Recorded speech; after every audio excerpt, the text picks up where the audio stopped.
Santo, Man Kolnyang, Mike, Chol Grangawan, Yuping Yarul Pandiri Shet Maniel, Anaketon Niel, Jilo, Winetonador.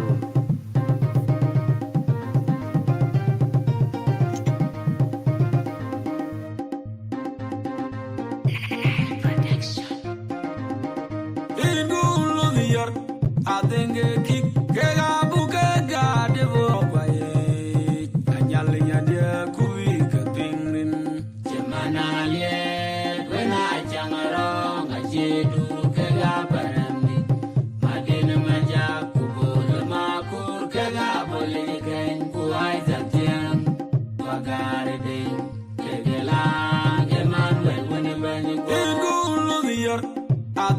kick, Buka, Devo, Anyalia, dear Kuika, Pingrin, Gemana, when I jang along, I do Kagaparami, Madina Maja, Kubo, the Makur, Kagaboli, again, Kuaiza Jam, Wagari, Kegela, Emmanuel, whenever you go, I think a kick,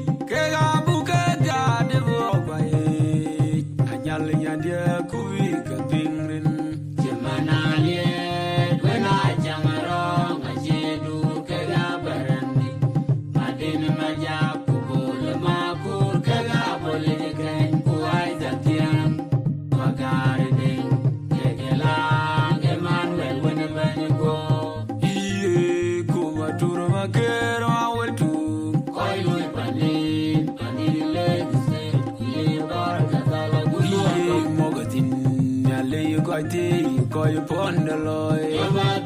You are good meat to meet one.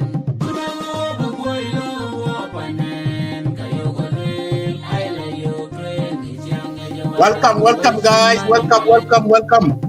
Please start sharing the video. Start share for those of you who are watching Clubhouse. Visiting Clubhouse. Share the link. Some of you are watching on Facebook.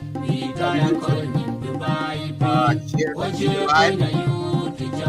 We have so much thing going on in our country. So much with establishment. So I would like to tell all of you guys what's happening. What's happening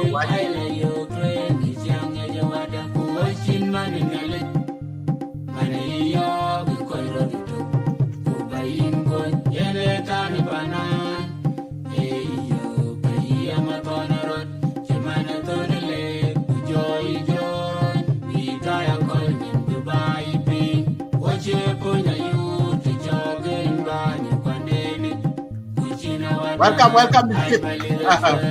Thank you. If you have a channel on, you can join me in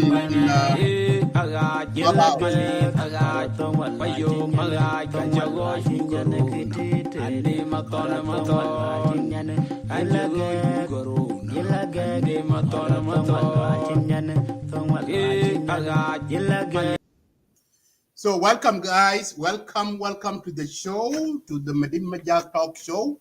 Thank you for joining me, and thank you for tuning in this evening and this night and this morning, wherever you are. My name is Abraham Medit Majak. I'm one of the Lengste Media and South Sudan Media. Thank you for tuning in. Today's show is regarding what is happening, the trending news going on. As we know that on Saturday, the government came out with the press conference regarding about what's going on, especially particular the situation going on in Nasir. They came out and they announced that about over 400 SSPDF has been killed by White Army in March 4th, 2025. And that will be so much, will be more. Some people say that the number should be higher than that. Okay, so that's official announcement from the government that over 400 has been killed in Nasir in March 4th, 2025. And I have some of the video to play from those press conference from Honorable Ministry of Information, Honorable Michael Makulwet, and also the Cabinet Ministry, Dr. Martin Lomuro. Talk about the Dr. Martin Lomuro. There's so much going on right now. To start my show, as of you know, that is the Nuer community came out today in Juba condemning Dr. Martin Lomuro about his remark during the press conference on Saturday. So on that, they said that here is the letter. I have a letter from the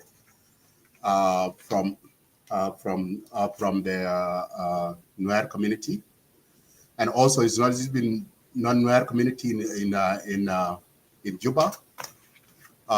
Nuer people, Hamilton, across the board, whether they are in diaspora back home, they are outraged regarding what the remark about what Dr. Lomuro said. And also these people, especially social media, Dr. Lomuro always called these people as the social media criminals. They are now on social media everywhere, talking incitement. So before I do that, so let me play the video what Dr. Martin Lomuro said regarding about the incident, war that happened in Nasir, and why the Nuer community leaders come out to condemn Dr. Martin. So let me play his video, and then I will play the video, the response, the press conference from the Nuer community in Juba today. So they have both, I have both video to play back to back, and also I will play another video from Honorable Michael Makulwet too. Those videos, I have them, and I will play and see you guys can analyze what's happening. And I will do some of my own analysis regarding about what's going on about all this topic. So listen to Honorable Martin Lomuro speak. The 4th of March, and that was in Nasir, Unity State. I want you to take patience as I read this carefully in my maybe slower speed than usual, because I want us to get it right. The preamble.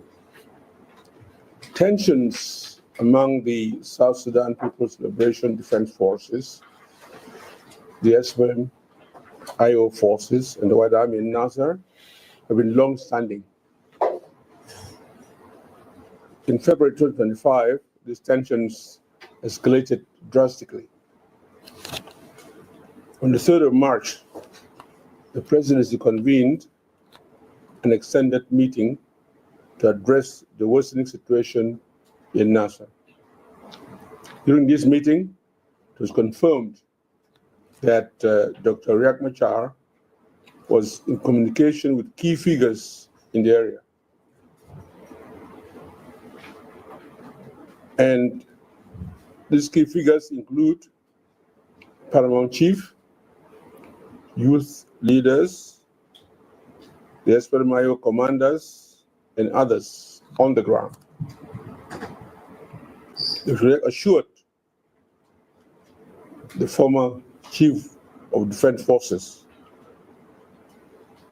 that was Santino Deng, that the White Army will lift the siege on our forces in Nasir, go back to their homes and locks, and that the SSPDF forces who granted access to Nasir and relieve the seized troops and allow them to leave Nasir for Malakal.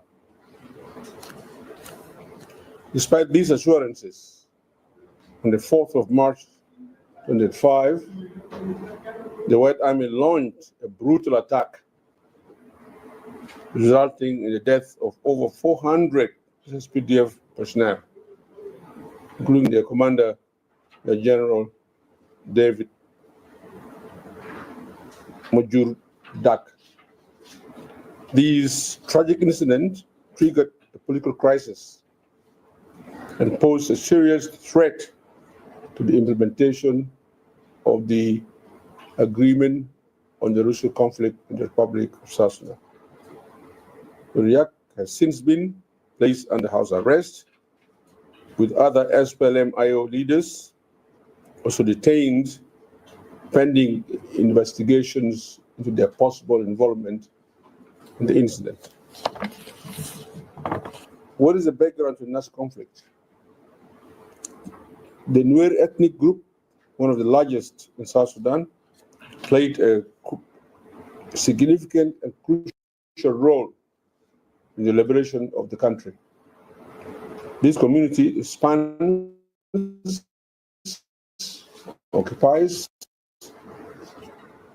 counties divided into 4 subsections. The Nuer are in Nasir, Ulang, Mayandit, Nongachuk, all the Upper Nile, Lord Nuer in Akobo, in Yirol, and Uror in Jonglei State, Pagak Nuer in Lik in Pagak, Gawar in Ayot in Jonglei State, and Bentiu Nuer in Bul, Mayom, Yikeny in Wit, Tok in Ler, Yong in Panyajar, Hok in Mayandit, Yakai in Kwach, and Lik in Rukona counties. Out of these counties, 9 of them are considered hostile to the government, primarily aligned with the SPLM-IO. These include Nasir, Ulang, Akobo, Nirol, Uror, Pangak, Ayut, and Rukona. Leaders from these areas hold influential political and military positions and maintain deep ties with this community leadership, including youth, women, and spiritual leaders.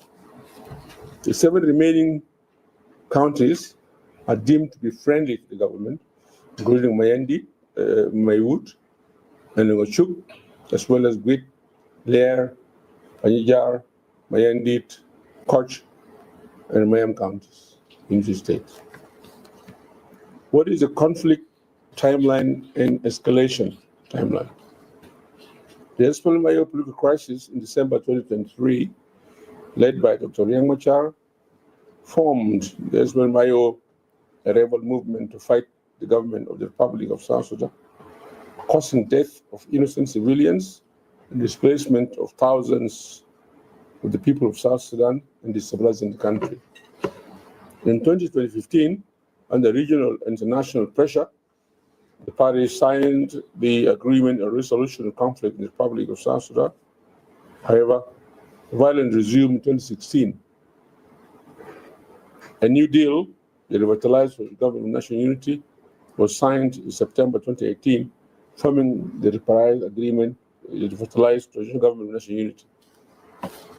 The agreement on the regional conflict in South Sudan mandated that all parties surrender their forces to the government to form the unified national structure and relinquish administrative control of territories so that they are divided equitably between the parties to the agreement. The SPLM-IO, however, resisted government presence in areas such as Nasir, Ulang, and others that we may not need to mention now. The SSPDF attempted to assert control of Nasir in 2016, but faced strong resistance. And over the years, their forces in Nasir were marginalized, allowed only limited access to water, firewood, and food. On the 4th of March 2025, it culminated in the massacre of over 400 SSPDF soldiers by the White Army, suspected to be in collaboration with the SPLM-IO forces. What is the relationship between the SPLM-IO and the White Army?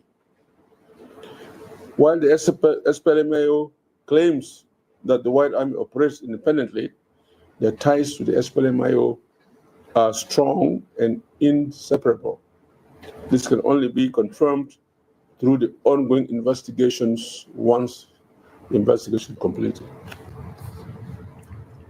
So now, after Nasir, what is the strategic plan of the government? The strategic plan to reinvigorate the implementation of the our access is as follows. One, we noticed and confirmed that the Nasir crisis has fragmented the SPLA into 4 factions now as we speak. One, there are SPLM-IO who are under investigation because they're in conflict with the law, the constitution. There are SPLM-IO who are in hiding. They're here in Juba, or elsewhere within our country. There are also SPLM-IO who have decided to exile themselves. They ran away. And there are those who are in government with us.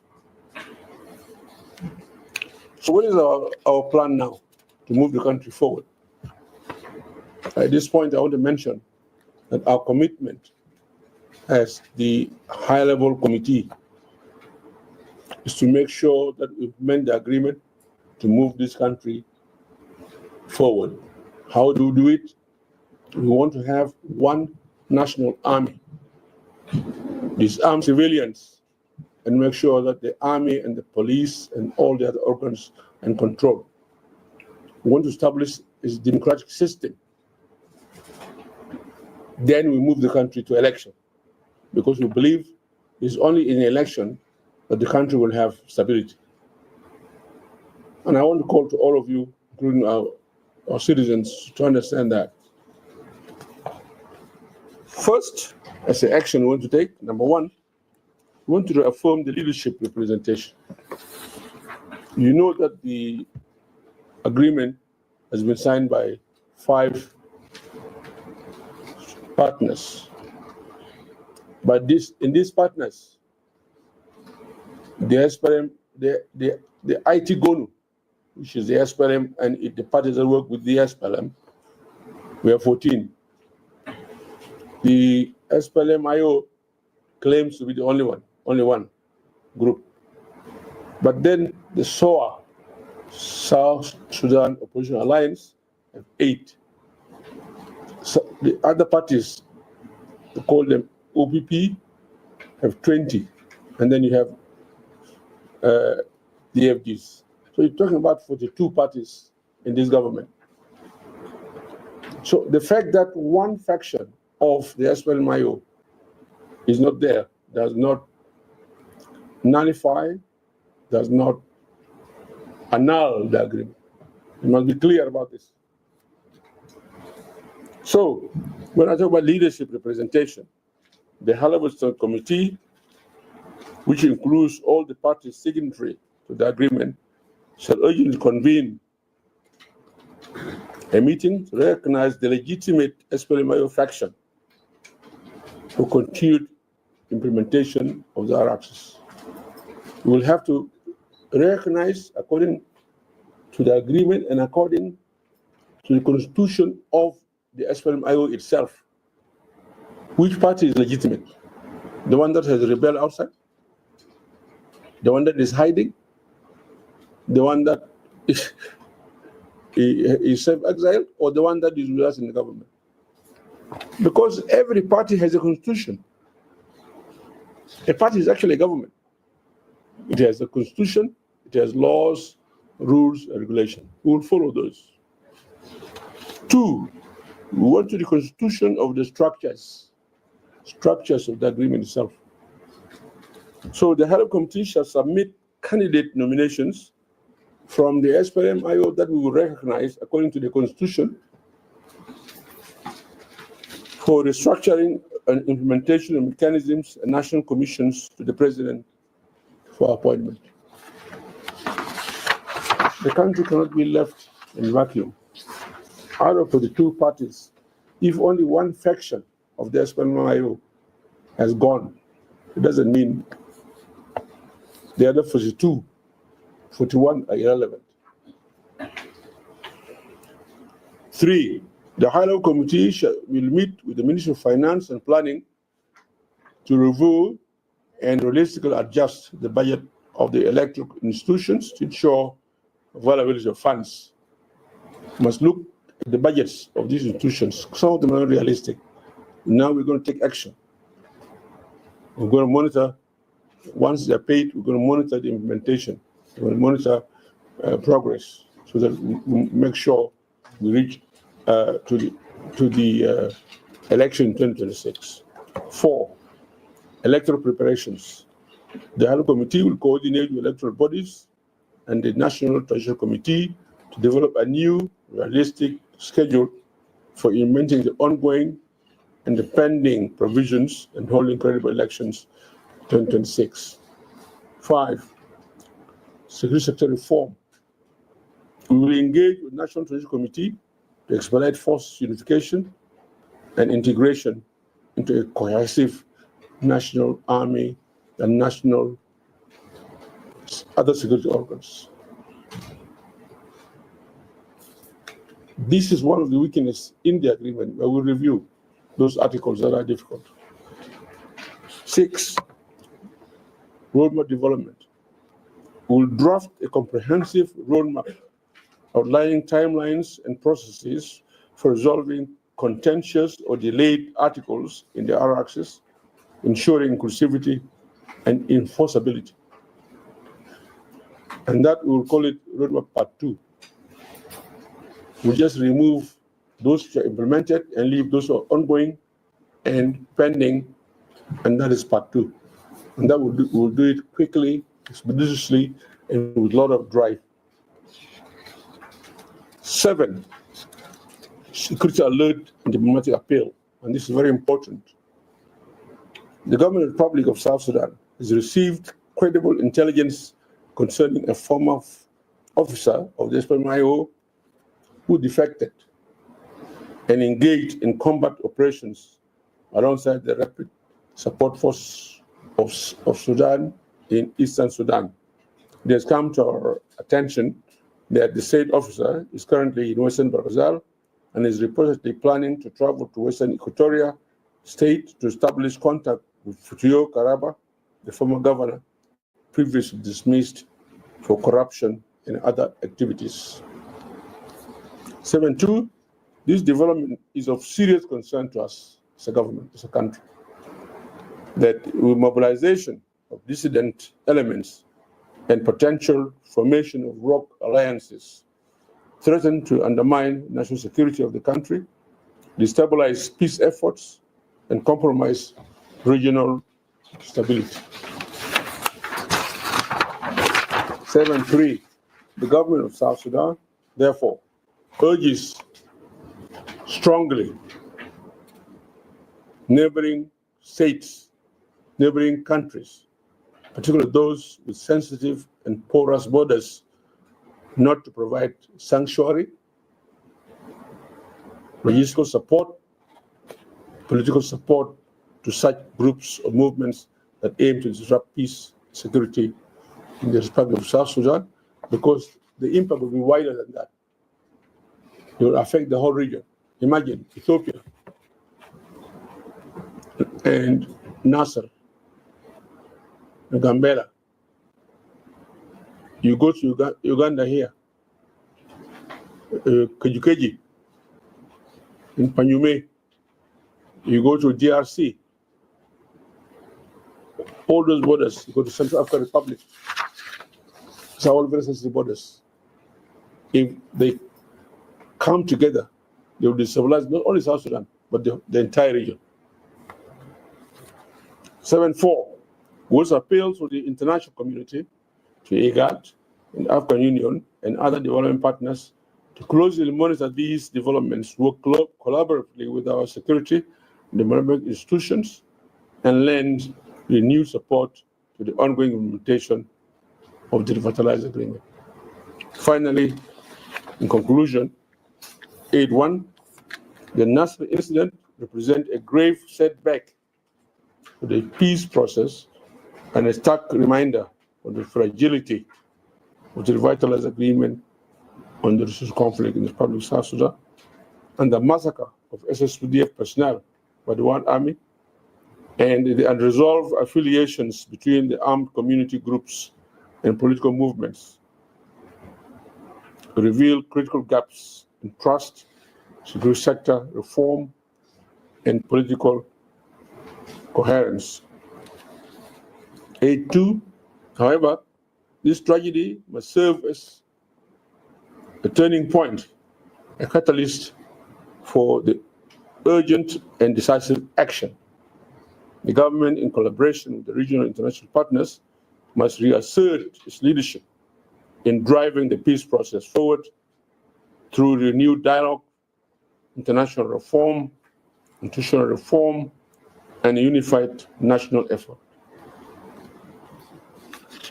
8.3, the implementation of RRCs cannot be held hostage. We cannot hold implementing this agreement hostage by division within a party or the persistence of parallel armed forces. A unified political will, reinforced by credible mechanisms,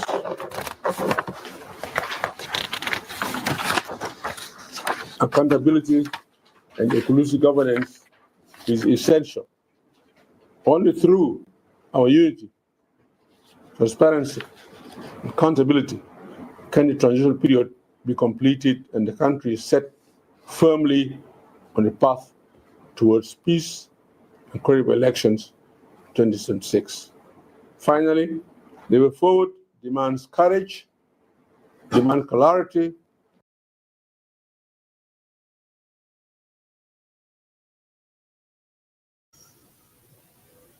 Okay, so now you hear from Dr. Martin Elia Lomuro, his remark.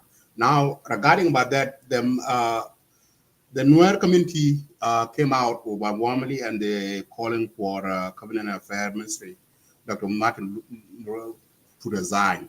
They are accusing him that he's inciting of genocidal profile, and after he described some of the Nuer 9 counties that are hostile. So now, before I put in my perspective regarding about this, listen to this is the letter that the Nuer community leaders in Juba wrote today, and I have that video too. They say that we are sure the statement on the date 26/04/2025 by the Honorable Martin Ministry was aimed to brief the people of South Sudan on the stage of peace and how government is addressing the current crisis in the country, has a primary responsibility in, and accordingly to the transitional constitution of the people of South Sudan 2011, amended 2018, chapter 3, part 4, article 53, AC, and read together. However, Dr. Martin Elias choose to divide it from primary rule of the government to his own conviction or dishonestly profiling and defaming the identity of Nuer. Now, let me stop there. So this is what they are coming here. They said there is racial, they are profiling and defaming the identity of Nuer people for those 9 counties that he labeled them as hostile to the government. So, and they continue to see, they see, the question we are asking the people of South Sudan is, who is Honor Martin Elias Lomuro, and what did he contribute to this country to qualify him profiling Nuer into hostile and friendly counties? Dr. Martin Elias is a well-known figure who was openly opposing and fighting the SPLA during the struggle. One of these misachieved action was throwing a rotten egg to late leader of SPLA, Dr. John de Garang Namibio in London.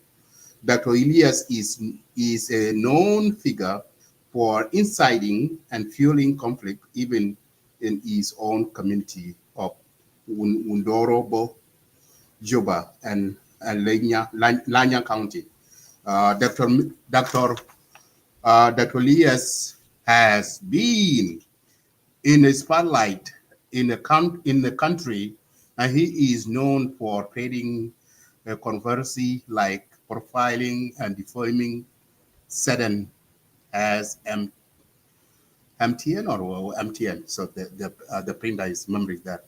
The Nuer Leadership Peace Forum Executive Committee and entire membership of Nuer community, elders, the youth women groups, and civil society are deeply disturbed by this irrelevant and irresponsible statement of Hon. Martin Elias Lomuro, the Ministry of Community Affairs, for profiling the 16 counties of Nuer community into a hostile and friendly. Hon. Dr. Martin went as far as accusing the Nuer of being allies of RIP support forces. These allegations are serious and aim at diminishing and targeting of the country under the leadership of General Salva Kiir Mayardit, the President of the Republic of South Sudan. The Nuer leadership came. Before I go there, let me stop here for a second. So now, the Nuer leaders, civil society, elders, women, they came out in Juba and they wrote this one and they're condemning Martin Lomuro about the comment. Okay, let us be honest here, okay? I always speak naked, okay? I see what's right and give what right has belonged to, okay? So what I see here, Dr. Elias Lomuro, for those of you who are condemning Dr. Elias Lomuro, Dr. Elias Lomuro, I see here he didn't do anything wrong here. Why I say this? Let me give you guys an example. When the COVID-19 hit, we call it, they call it pandemic, right? And when Ebola hit in Africa, they call it as a Ebola pandemic. There are some of the hard spots, okay? I understand the language, they are hostile, and put that in quote. This is where people take hostile. The 9 counties were hostile, okay? Okay, let's just remove the word of hostile out from that and replace it with a pandemic. Why I'm saying this? Why I display that as pandemic? Because if that I had or remove the pandemic, put the a hard spot. Okay, put that word hostile, remove out and put the hard spot. Okay, those, let's put that 9 counties that label as a hostile counties. Let's put out the hard spot of the crisis, conflict going on in the country. Okay, so when the pandemic hit, and how they can solve this crisis, like control this disease, for example, COVID-19 or Ebola. There are some places that have effective of this Ebola or COVID-19. So what the government will do, and healthcare administration, they will go and this area very much affected of these diseases. They will put there, they will quarantine these people, nobody going in and nobody coming in, or nobody go out. And they will find the way how to reduce, to separate this disease. So now let's come back to the real issues here. So I see a lot of South Sudanese coming out in social media condemning Honorable Martin Elias Lomuro here. Okay, Dr. Martin is doing his job. Okay, And let's be realistic here, yeah, Junubin. This the incident in Nasir, the White Army who killed over 400 people, SSPDF with their family, with their wife and their kid in Nasir on March 4th. So those White Army, are they only White Army in Nasir, or are there other counties join in? Okay. And these 9 counties, the call is they are not friendly to the government, they are anti-government. Okay. So they don't want government. When this incident happened during that time, you have seen White Army, some of these counties, they went and kicked out the commissioner of the government in that area. They don't want them. They don't want a government official in that area. In other words, they declared themselves, they are not a part of South Sudan, they have their own government system. They don't even associate themselves with the government in Juba or the president of, they have their own law, they have their own policy. They don't want to hear anything about what government doing, okay? And plus, those 9 counties, they are a stronghold of IO, okay? That's why you have seen what happened in Nasir, killing SSPDF, kick them out, because they don't want SSPDF in that area. The only people that they want there is IO forces. This is the reality here, okay? And second, let me talk to these so-called Nuer elders or leaders in Juba. These people just come out and wrote this and condemn this. Where were they? I'm asking you, where were you? Where were you when the conflict in Nasir began way back in February? Where were you guys? I have never seen anything in social media or media. You come out and condemn what's going on in Nasir. Okay? You have not come out and come up with a solution how you can fix before White Army killed 400 SSPDF, plus killing the general, David Major. Where were you guys?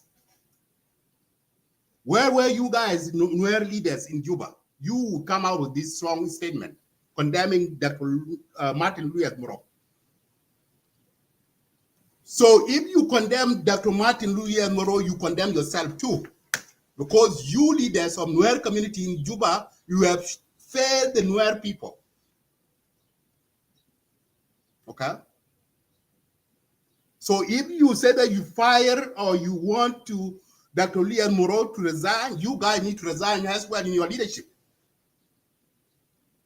Because when the war started in Nasir in March 4th, or before even war started, when this communication going on between the government with the White Army and all kinds of stuff, before the war break out, as the leader of the Nuer community, you're supposed to go to Nasir, sit down with these people, to solve the problem before this stage that we are in. If you get that, there will be no 400 SSPDF die. There will be no White Army who got killed. I don't know how many of them died, lost their lives. You should blame yourself and Nuer leaders in Juba. You fail the people of South Sudan, not only Nuer community. And you call yourself as a leader of Nuer community and civil society of Nuer. So why now? The word hostile.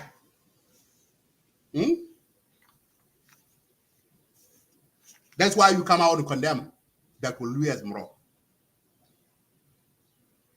That is the question for you leaders in Nuer community. Where were you when the incident happened in March 4th or before February? Where were you? What did you do to stop the crisis in Nasir? Why you didn't come to public the way you did today? Or wrote the letter like this to condemn or to encourage, to stop, or calling the White Army not to engage with SSPDF, Nation Army. I'm really here. I'm just calling what it is. Huh? That question, where committee need to answer that. And some of you watching right here, I know you social media war mongering, I know you. Take that question to these leaders, so-called the Nuer community leaders in Juba. You have failed the people of South Sudan. You have failed the Nuer people. And you call yourself as the leaders of Nuer community. Where your leadership here? Now, when that Elia Lomuro come out and call 9 counties as hostile and 7 counties as a friendly, and you come out now condemning and say that Martin Elia Lomuro is dividing Nuer community, or they are want to create it to wage a genocide for those 9 counties. So if you, some of you here, I'm just weighing my hunger to these leaders, so-called Nuer community leaders in Juba. The crisis in South Sudan of today.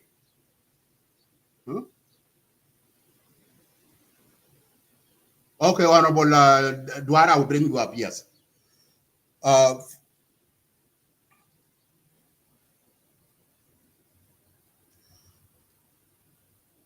Yeah, coming global, Honorable Dwara, I will bring you up. So the crisis of today at Junubin, what we are today, let's be honest here. I know you will tell me, Madid, you are a Dinka, you are talking as a Dinka. No, I'm a concerned citizen of South Sudan. Okay, so what I'm seeing, the crisis going on now, whether in Upper Nile, these are the area I had spot. And this so-called Nuer leadership, if they are leading the Nuer community, and they want peace to come to those counties, 16 counties of Nuer, why they didn't do a grassroots peace talk with these 16 counties? And out of these 69 counties are very hostile. They are not hostile to the government. They are even more hostile to their neighbors community, whether it's Shuluk, Anuak, or Dinka, or Murule.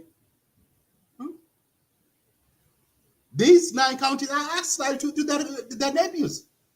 This is a friend here. Every time these people, there are criminal code to their some of the neighbors, looting the cow, cattle, killing people. And where were you? So-called the leader of Nuer community in Juba. Where were you? Listen to what they are saying.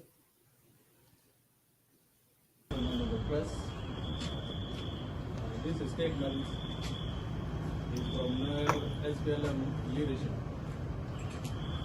Here today denouncing the profiling of the 16 Nuer counties in South Sudan by Honorable Martin Elia. On Saturday, 26th of April 2025, Honorable Martin Elia Lomuro, Minister of Cabinet Affairs and Secretary of the High-Level Standing Committee on the Implementation of the Peace Agreement, led to the press conference document entitled... Sorry, Jamaat, the sound is too low, so that's the mic volume that I can have. National Government of National Unity. The Nasir incident, where he described the incident as the unfortunate clashes between the South Sudan People's Defense Forces and the SPLM-AIO and the White Army, which led to the demise of the late Major General David Major and about 400 SSPDF personnel. However, in the same document, under subsection 2.4, Honorable Martin Elia Lomuro chose to categorically profile the 16 counties inhabited by Nuer people in South Sudan between hostile and friendly to the government of the Republic of South Sudan. The Nuer SPLM leadership in Juba view this misleading categorization as irresponsible, reckless, and dangerous not only to the Nuer people in South Sudan, but also to the government of the President Salva Kiir Mayardit, who is the chairman of the SPLM.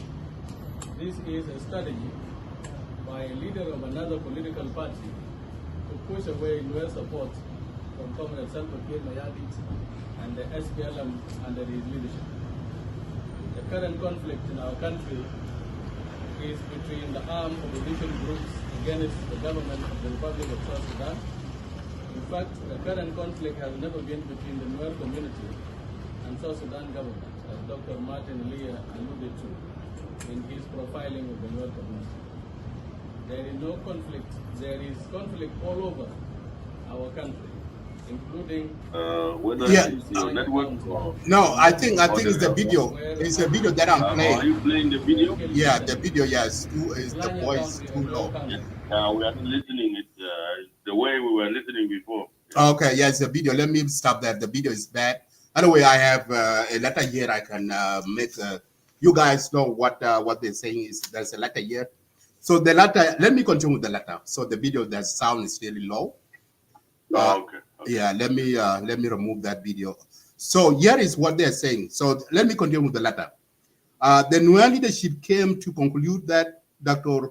Martin Elia Lomoro's statement is intended to, one, incited the Nuer against the government, our followers, Dinka, and other community to erase the historically record contribute by the Nuer throughout South Sudanese struggle and coexist the greatest tradition of the African history embodied in the name of humanity.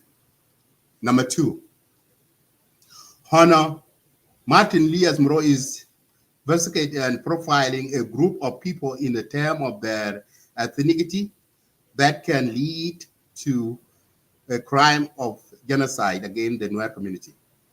The world history taught us profiling and targeting a group people is identity deformation and discrimination. The UN chapter 1948 on human rights, discrimination or race, agenda, ethnicity, religion, and place of origin. Dr. Elia Lomoro's statement also portrayed a Nuer as a hostile community to a member of regional and international community. Now, you see the language that I'm talking here, same language that people are speaking in social media. These the leaders that are going on and talk about this. Because they take this as a very big that is a crime, that is a genocide coming against the Nuer community. They speak about the genocide. Which is that the one now who are doing incitement of a war that there's some stuff that they're supposed to stop it. To talk to that community. That's what the leadership is. The statement can also be viewed as a working indirectly against the government. On this note, what Honor Martin Elia Lomuro is ignorant about the Nuer history and the contribution the Nuer made and continue to do so as one of the nucleus used in liberation struggle for a freedom of South Sudan. The Nuer, like any other community, has played a role in hosting the whole liberation movement. Honor Martin Elia Lomoro's mission is to sow the seed of division between Nuer and other ethnic groups, in particular the Dinka, not knowing that the two nationalities as their historical link and relationship, no matter what someone want to to slide them for the person gains. So, okay, let me stop here for a second. Now, when I'm hearing in social media, whether in Clubhouse, whether in Facebook Live or writing from the son and daughter of Nuer community, everything that's due, it says Dinka do this, Dinka, everything is Dinka. Why you put this on Martin Louis Moro? What we are saying here, and your own people are doing it. It's not Martin.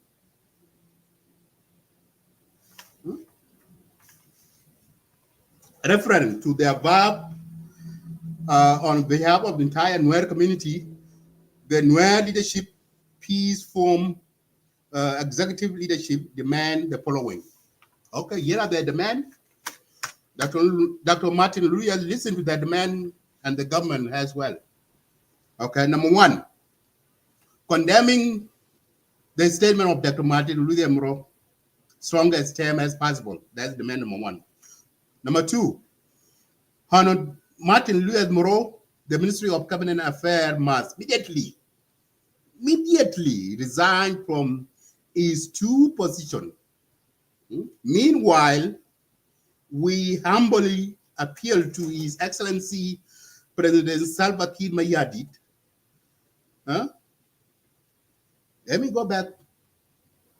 We are humbly appeal His Excellency the President of the Republic of South Sudan to resign him or relieve him from the government portfolio in order to give peace a chance. Oh my goodness. Number three, profile a group of people is against RSS, which is the Republic of South Sudan, laws. Therefore, the Nuer leadership peace from has a right to seek a legal advice against Dr. Martin Louis Moro. Four, we are calling upon the entire South Sudanese community to unite for the peaceful causes, not to listen to elements like Dr. Martin or like Honorable Dr. Martin Louis Moro, whose agenda interest is to incite communities against each other and persecute of genocidal. We, the Nuer leadership peace from do hereby express our sincere appreciation for the effort being made by HE, the President of the Republic of South Sudan, and his government, and the peace partner to the RSS, the regional and national community, and the peace-loving people for maintaining a peace in our country, seeing the sign of peace agreement in 2018. The Republic of South Sudan, all communities stand tall in march and promote a peace, unity, and reconciliation. May God bless South Sudan. Sign all of this. The chairman seemed like the chairman of the Nuer community is General James Hothmai, the chairman. The Nuer leadership peace from South Sudan, Juba. Number two is Honorable John Joel, Deputy Chairman, the Chairman of Law Nuer Community Council. Number three, Honorable Hussein Dong Gapan, and Chairman of Pangak Community. And number four, Honorable Michael Shenjing, Acting Deputy Chair and Active Chairman of Bentiu Community. And also Honorable Wayne, a Deputy Chairman of Eastern Jirkany. All of these leaders, they are inside the government. They are ministries of government. Okay? All of these leaders, they are the ministry of the government. They are in that same government. So let me stop here and give, I have still a couple more video to play, but let me stop there for a second. I can give Majok and Honorable Dwar their analysis of this. Welcome, Honorable Dwar. Let me give this chance first, and then Majok. Majok, are you free?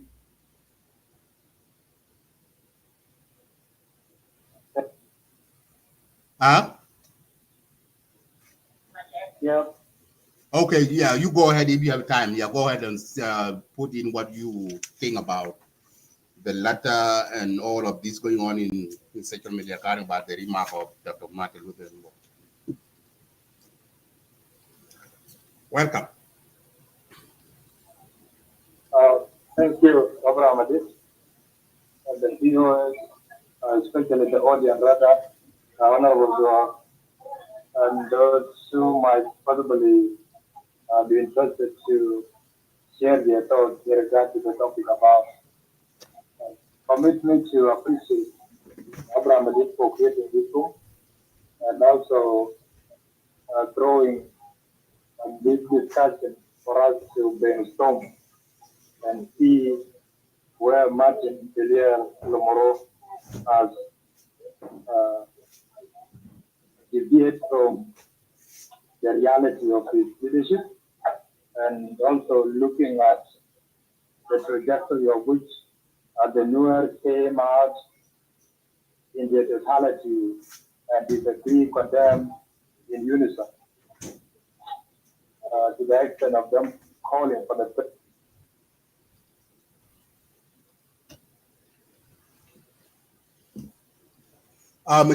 Your voice lost. We cannot hear you.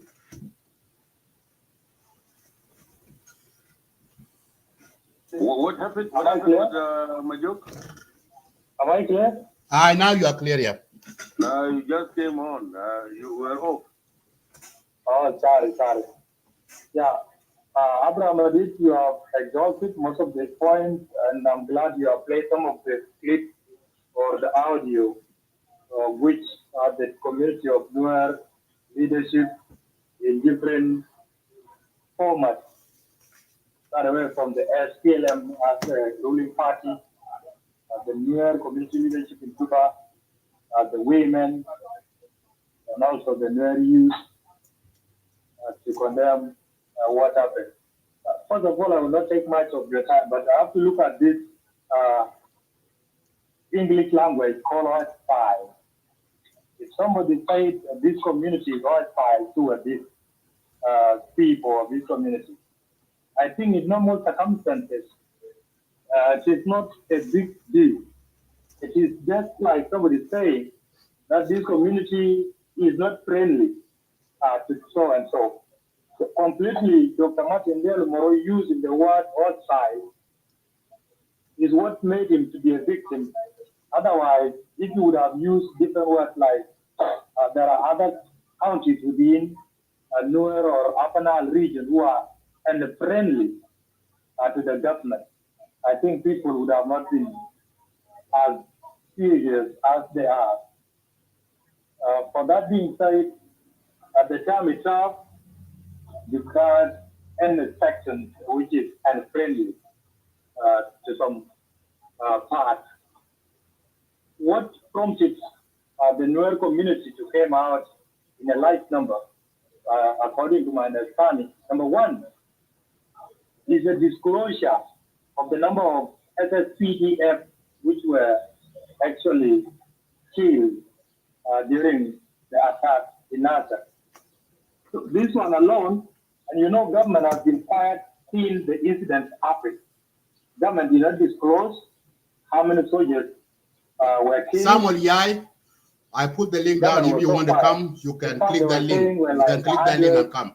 Like 50, I can open for the discussion, but yeah, if you can able to, some of you want to join me in the studio, you can click that link and you can come in that incident. I think this is to the normal human being can send you a clear message that there is an indication that an angry human being somewhere might take law into his own hand, considering the number of the deaths. And people don't even know the names and the tribe this SSPDF comes from.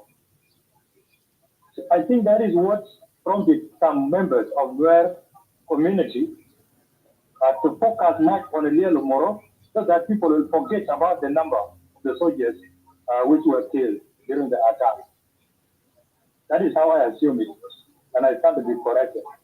Number two, Martin Elia Lomuro has made this statement at a very critical time, where the Nuer as ethnicity has been divided into several holes. And for that reason, there has been a serious blame between IO, the White Army.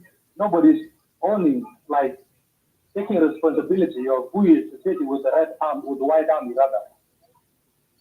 For that statement to come out as early as now, made Nuer to come out so that they will make people forget what is happening and focus much on hostile descriptions of Martin Elia Lomuro. Number three, Martin Elia Lomuro divided the Nuer community into their counties, referring some counties to be friendly and other counties to be unfriendly to the government. That also sent a clear message to the Nuer that this man has an intentions of dividing Nuer further. And for us to condemn that, we must come out jointly, whether you are a pro-government or you are pro-IO or pro-White Army or just a mere citizen of South Sudan and you happen to be from that ethnicity, then you have to come out condemning that statement so that opportunists of Nuer will not take advantage of that and start creating loopholes and failing out of their fellow Nuer, telling them not to be loyal or not to be friendly to the government. Number four, what prompted Nuer to come out in this number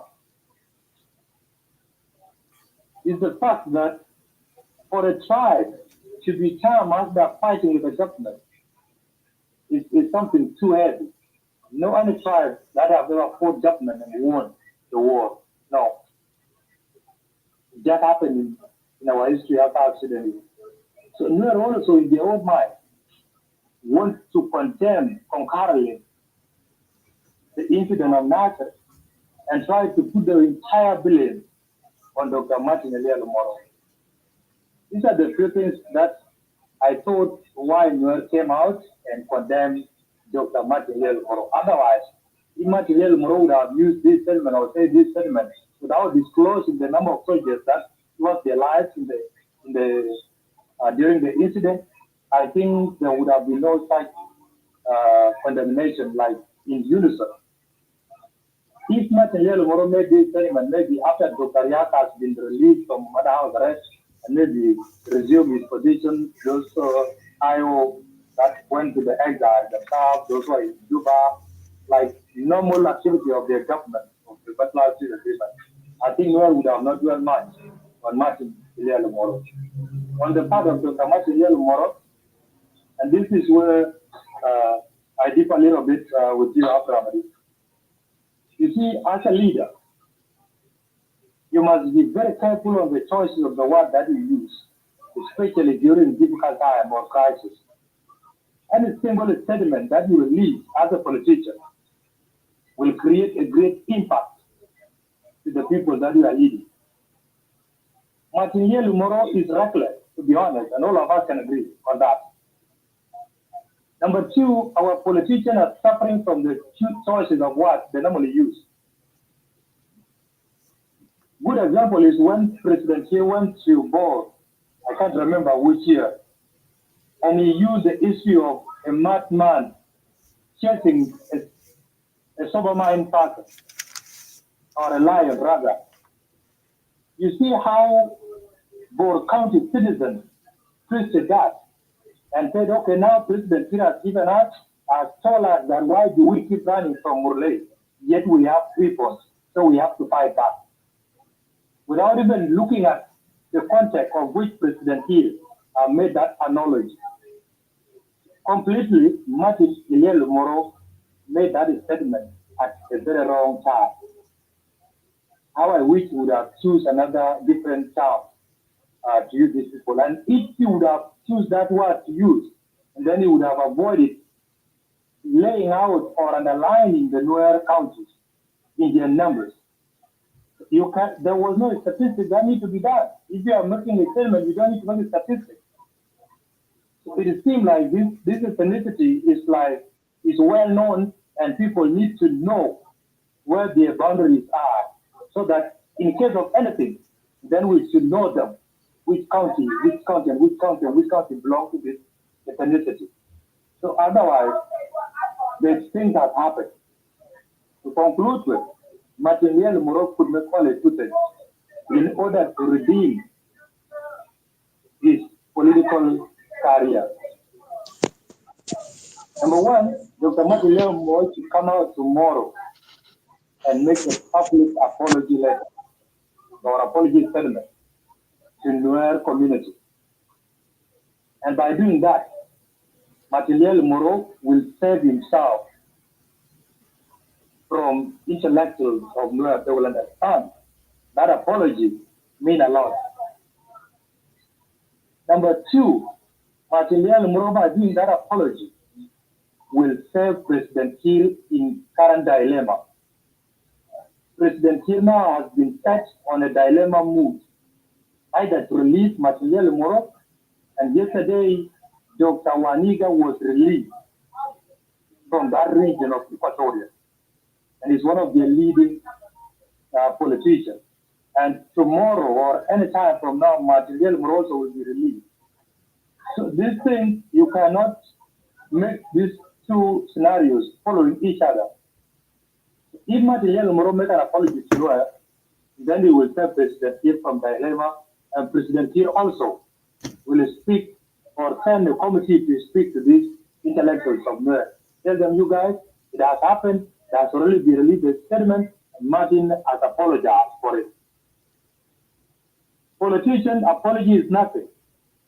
The most important thing in politics is to achieve your goal. And welcome, Michael. goal now is to remain in government. Yeah, fine. He is from different parties. Okay, I have some people who are speaking in Clubhouse, so let them finish and then I will finish. Or cabinet affairs minister has been actually assigned to his party. And if not, and then President Kiir has a right to release. So President Kiir also is a symbol of unity.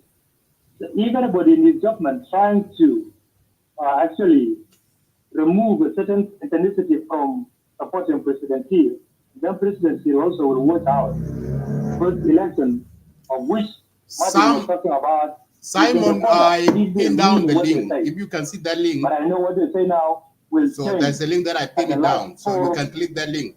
4 months to the election period. It will change automatically. They will say we have integrity, we have a lot of things. We are not ready for election. These are the demand of Iowa for the last 6 years. Now they have seen what they want. And they are crying now. Completely, I will conclude that Elia Lomuro should apologize to the Nuer community, and he will save himself and serve President Kiir from dilemma. This is what I can say, and I stand to be corrected. Abraham Adich and Honorable Joab. And if anybody is down there, you are willing to share your thoughts, your view, then you are entitled to raise your hand, join us, and let's have a conversation. Thank you, and be blessed. Can I have an opportunity?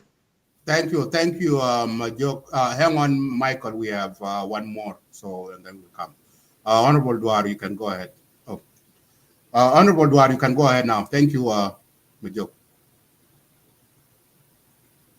Thank you very much, Majid. Michael Nori will come next. With due respect to all elaborate explanation that you have actually added into this particular topic that we are discussing in this morning, because it's morning already in Juba. We are now at 1:30. I don't know what time is it in America. Where are you people? It's 7:30 p.m. Is it afternoon? Maybe afternoon now. Yeah, it's the evening. It's the evening. 7:30 p.m. evening. Oh, 7:30 p.m. in the evening. Yeah, that's very good. Let me just come back to this. Ashwil, do you have any light on your side? The most trying moment with the statement made by the minister and also a group of high-ranking profiles within the SPLM structure who went in and issued also a counter statement. And then one of the people, I mean, a layman like you and I, Because now I want to be talking as Samuel Luar. I don't want to talk as a member of the government that is representing the voice of the government. So we are laymen. When a layman hears such a thing, honestly speaking, what comes to the mind of somebody who is just a layman like me is that where are we going to? Why do we issue a statement and then counter a statement after? I feel it's okay. You can come. You can come. I What are feel we if you don't even trying have to- light, come. what Come back. country do we want to establish? It's okay. The statement was actually very nasty. This statement issued by the group, first and foremost, Madin Majak and Majok, this group of comrades who came to the SPLM house and started issuing the statement, if they were at all the leadership of the SPLM, as some of them claim indeed, that the Nuer SPLM leadership condemned. You see, you cannot bring the political party that is governed by law, political party that has its own chairperson, it has its own deputies, and say the leadership. They have not given you green light to go and speak on their own behalf. Come on. That was wrong thing that was done by Comrade Peter Lambert. The former Secretary General did not actually have the approval to speak on behalf of the SPLM. He is entitled as a citizen of South Sudan. I'm not trying to say citizen of Nuer, citizen of South Sudan, and if he feels that he comes from that particular county that has been labeled as hostile, he should have done it completely separate from the SPLM. It is to many people like me and the rest dismay that this uttering words like this is even worse than what Martin Elia Lomuro has done. Martin Elia Lomuro was talking as a cabinet minister within the government of South Sudan, trying to examine the situation of which the country is in. And that's why he went as far as saying, here is the problem. My difference with Martin Elia Lomuro, these words are not his own words. It should have been said by the security. The security is the one to level which one is hostile, which one is friendly.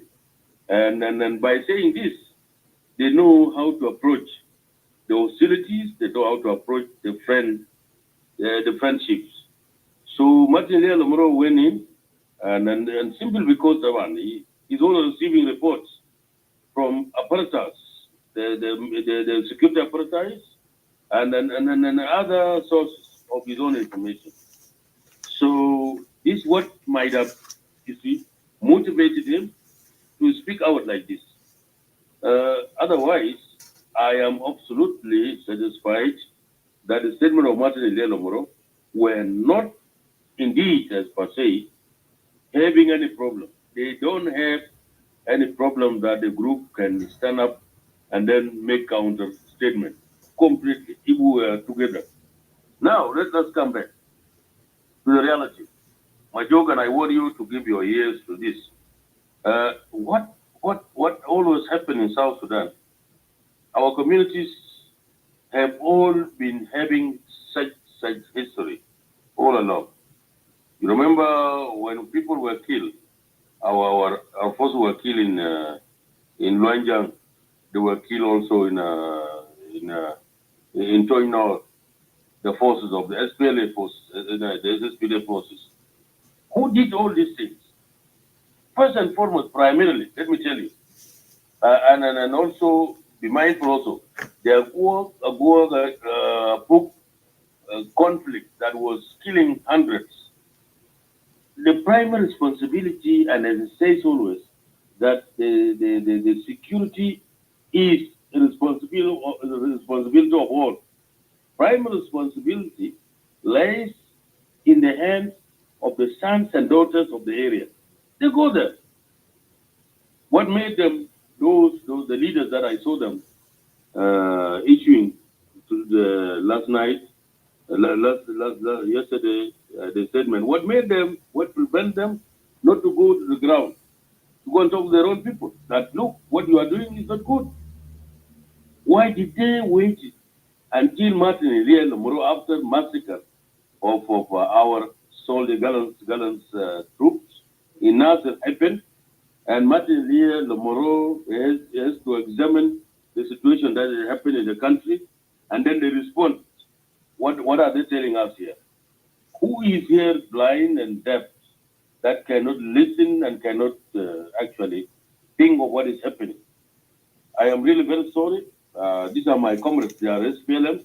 Some of them were my own comrades when we were in the push. And to be misled to this extent is very bad.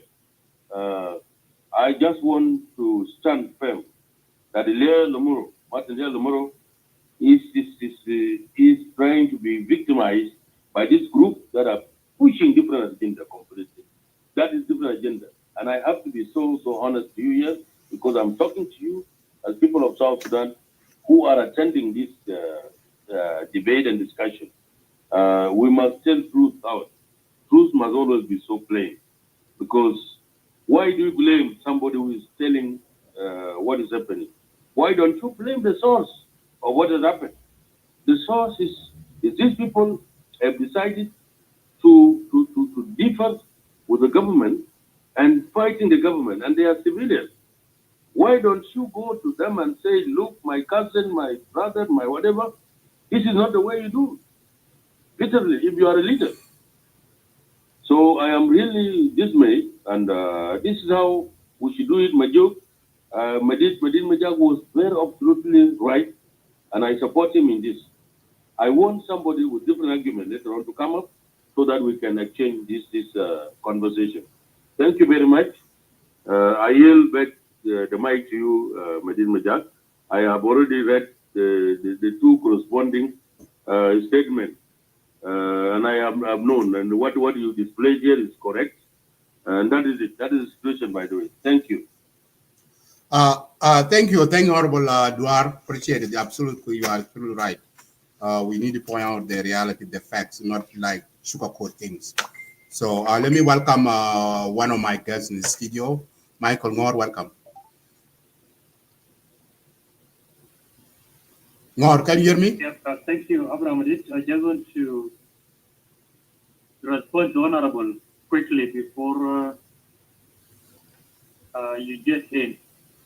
Yeah, Honorable, I have listened to you very keenly.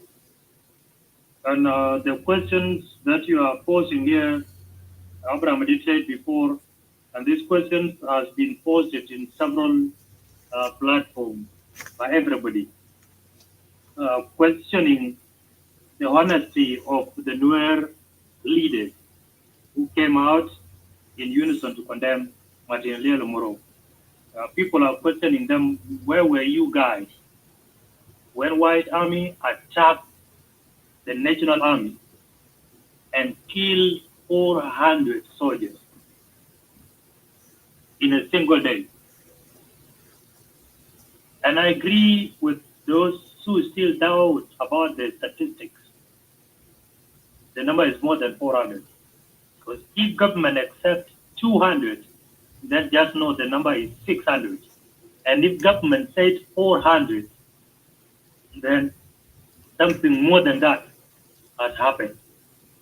And not only the life of soldiers, even the artillery and the weapons our government wasted resources to buy them in order to protect the country were also destroyed. So completely, it was 10 out of 0 on government side. That question is valid, Honorable, and people have asked that question. People have talked several times since the incident happened.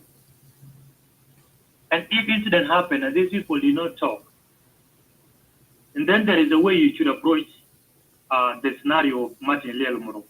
To be honest, Honorable, Martin was right to say whatever he wanted to say, but to go deep and tell our line in the Nuer counties I think that was not right of him to do so. And if that was a report given to him, and then whoever wrote that report messed up with the Martin Elia Lomuro integrity. If that is the report, whoever wrote the report has messed up with the Martin Elia Lomuro integrity. And not only Martin Elia Lomuro, it will also go down to the President Kiir. If President Kiir sleep on the complaints of Nuer, then even some of your colleagues that you trust so much from Nuer, their trust will diminish and they will think otherwise. One thing that we all should agree is that why Nuer is so fractured into these several groups. And that's why I differ with them.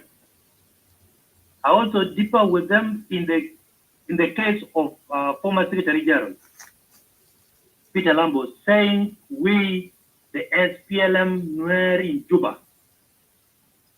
That was a very wrong statement. But we are not looking into that now. We are looking at the complaint. Simon, whatever is that comes where do you want me to send the link to you? We always overlook that. If you want me to send it to your email, send me. Just put your email here, and I will send it through your email. So we may agree, Martin Elia Lomuro was right, but to some extent, that is why you see people claiming that even government knows what Martin was saying. But to me, I cannot say the government. Or send me in your inbox so I can send you your inbox. Simon. The government has never categorized all the tribes based on their counties. No. That was the first time for me to hear it from Martin Elia Lomuro. Otherwise, the word hostile is a normal word that can be used anytime. But what made it difficult to be swallowed by Nuer and overlooked may be some of the reasons that I laid down before. Otherwise, the whole leadership of the people, and you will agree with me or disagree, you guys, you have problems, very big problems. What you say is not what you do, and what you do is contrary to what you say. And through that, especially this agreement, has actually reduced the trust of citizens to 0%. And when you see citizens living the way they live, it's not because the government has taken care of them or their security or their resources. It's just that they have nowhere to go to. So they have to stay until the right time comes, whether through elections or any means. And any means, nobody will support that. And the elections, we are waiting for it, and nobody is going for elections. You always give this IO green card to accept whatever they demand. And I'm pretty sure even the 2026 elections will not happen. It will not happen. You will still waste the resources. You will waste whatever thing you can. You will try to borrow money from here and there, convincing international community that we will be having elections. At the later days, you will say we have insecurity. We have no census. We have no budget. We have no this and this. One question to you, Honorable Dwarf, out of this topic. When Dr. Wani was the vice president in charge of economic cluster, there was a serious delay of salary, Major? closely to 1 month or 1 year. Major? But now since Benjamin Bolumel stepped in, Major, can you hear me? Flow of currency. Where were those money for? And who kept those money before Benjamin Bolumel stepped into the office? There are a lot of questions many South Sudanese are asking.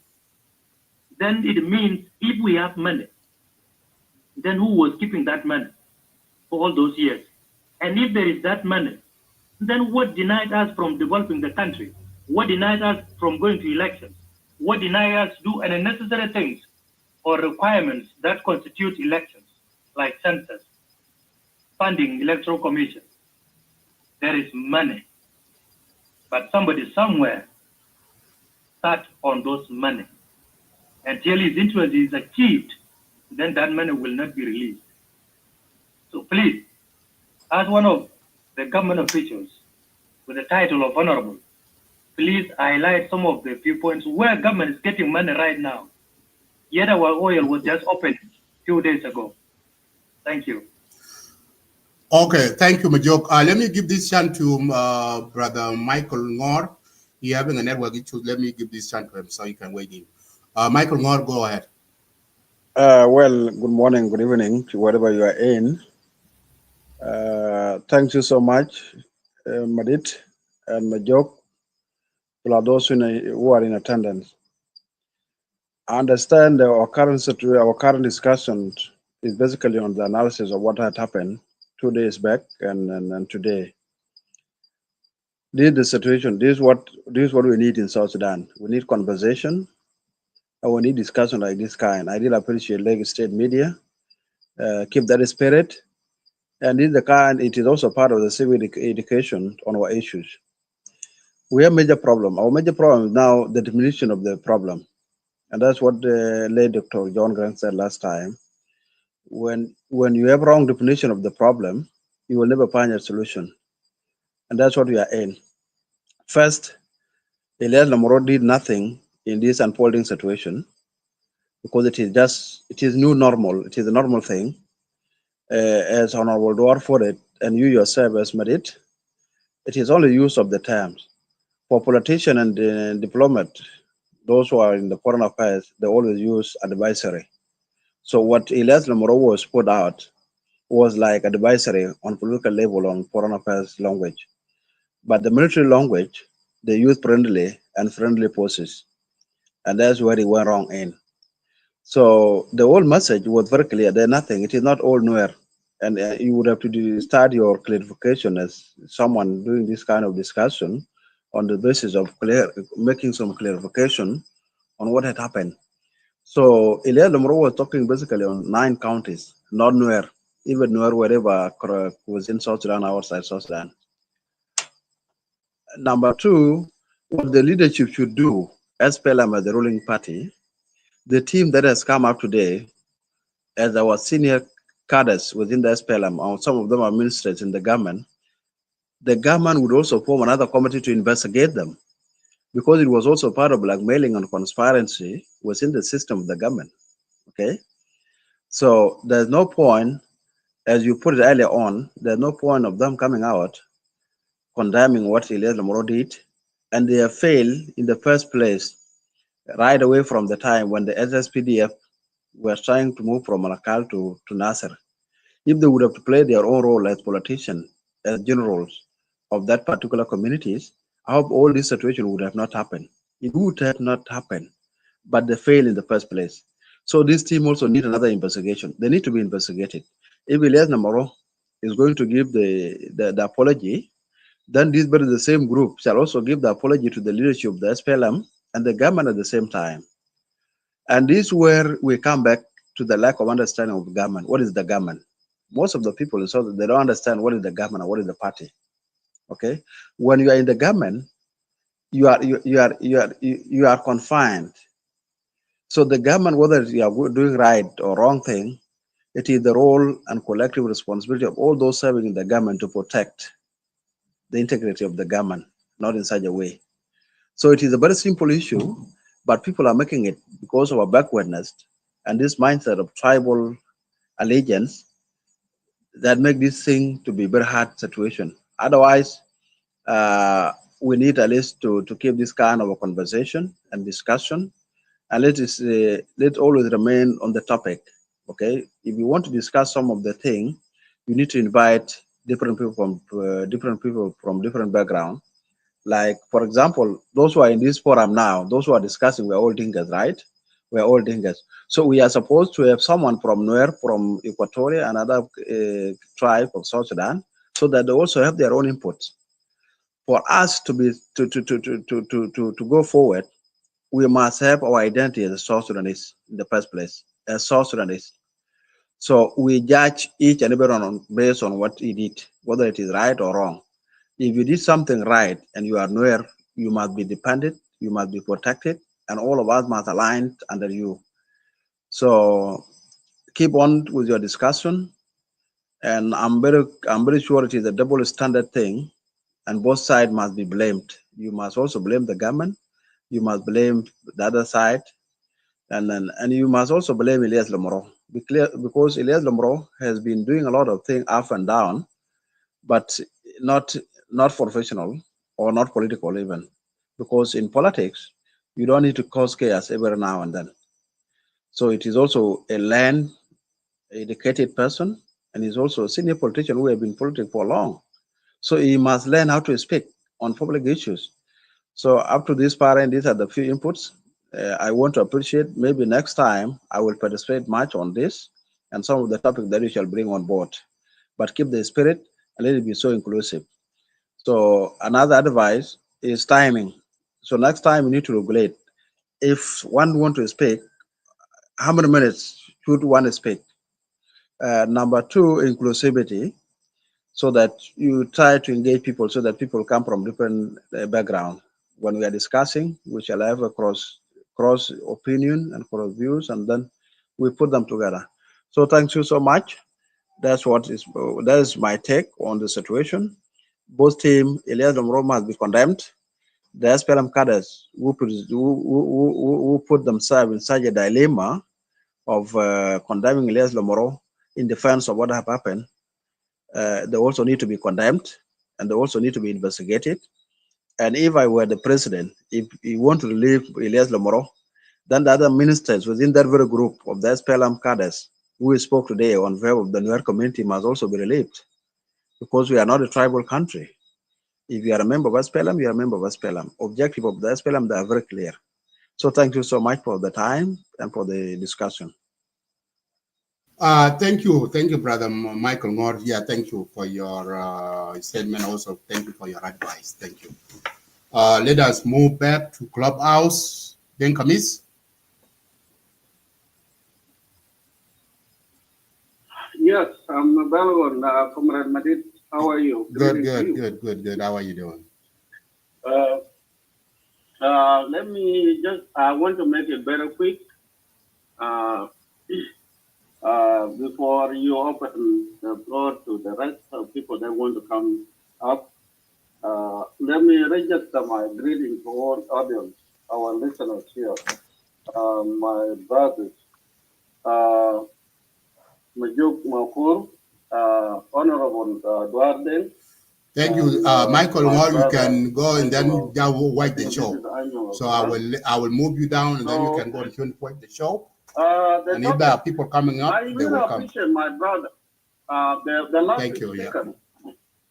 Yeah. I came in when Honorable Duarte spoke on the outstanding issue that you have brought up as a topic today, Comrade Madid. Thank you. And this was the reason why the last 2 weeks we told you to keep this platform open, because we have a duty, our due diligent duty for this country is still on the move, and it has to be done by us through the communication. Yes, we like to fight, but that's not the main source of living that we should endure every day.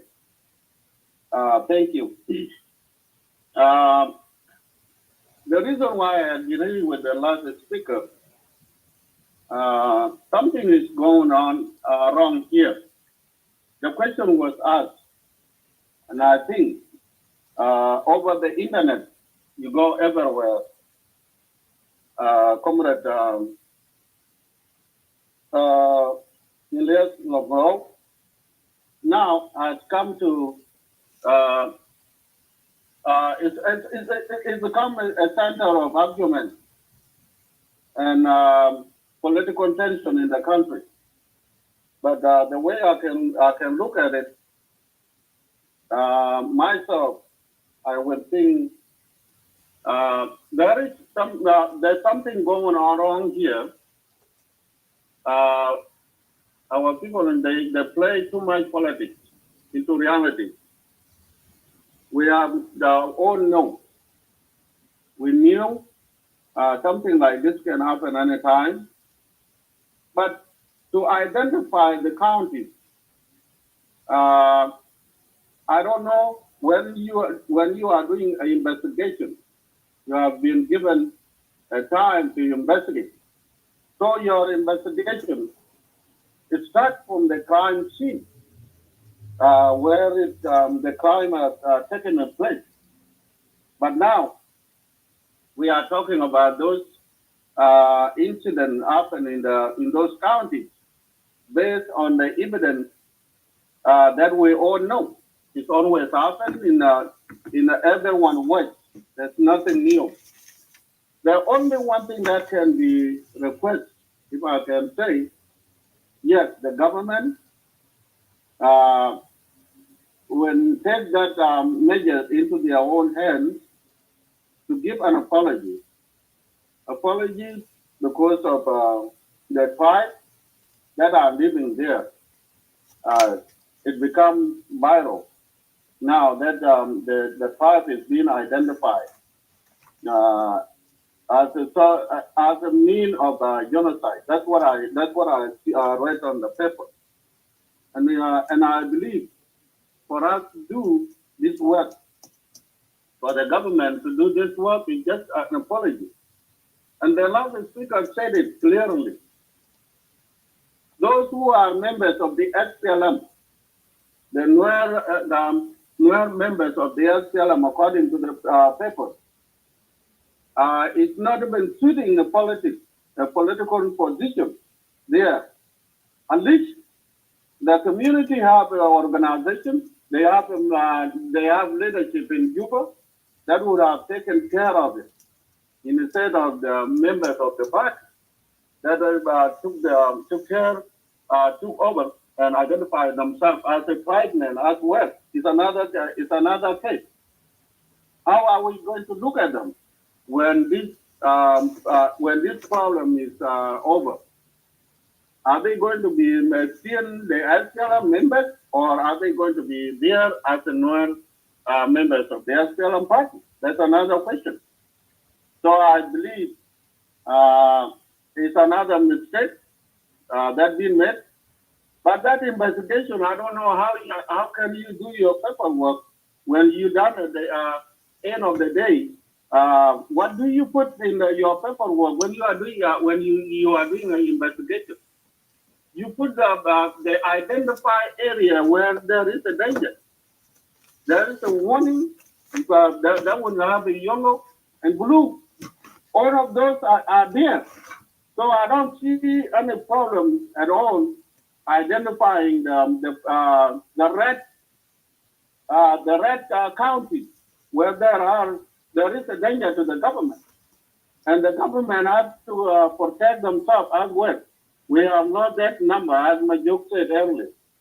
There could be more than 400. That's a massacre. It's not a murder anymore. It's pure number five of people. When you have from five on the way, that's a massacre. When people are being killed in the one place.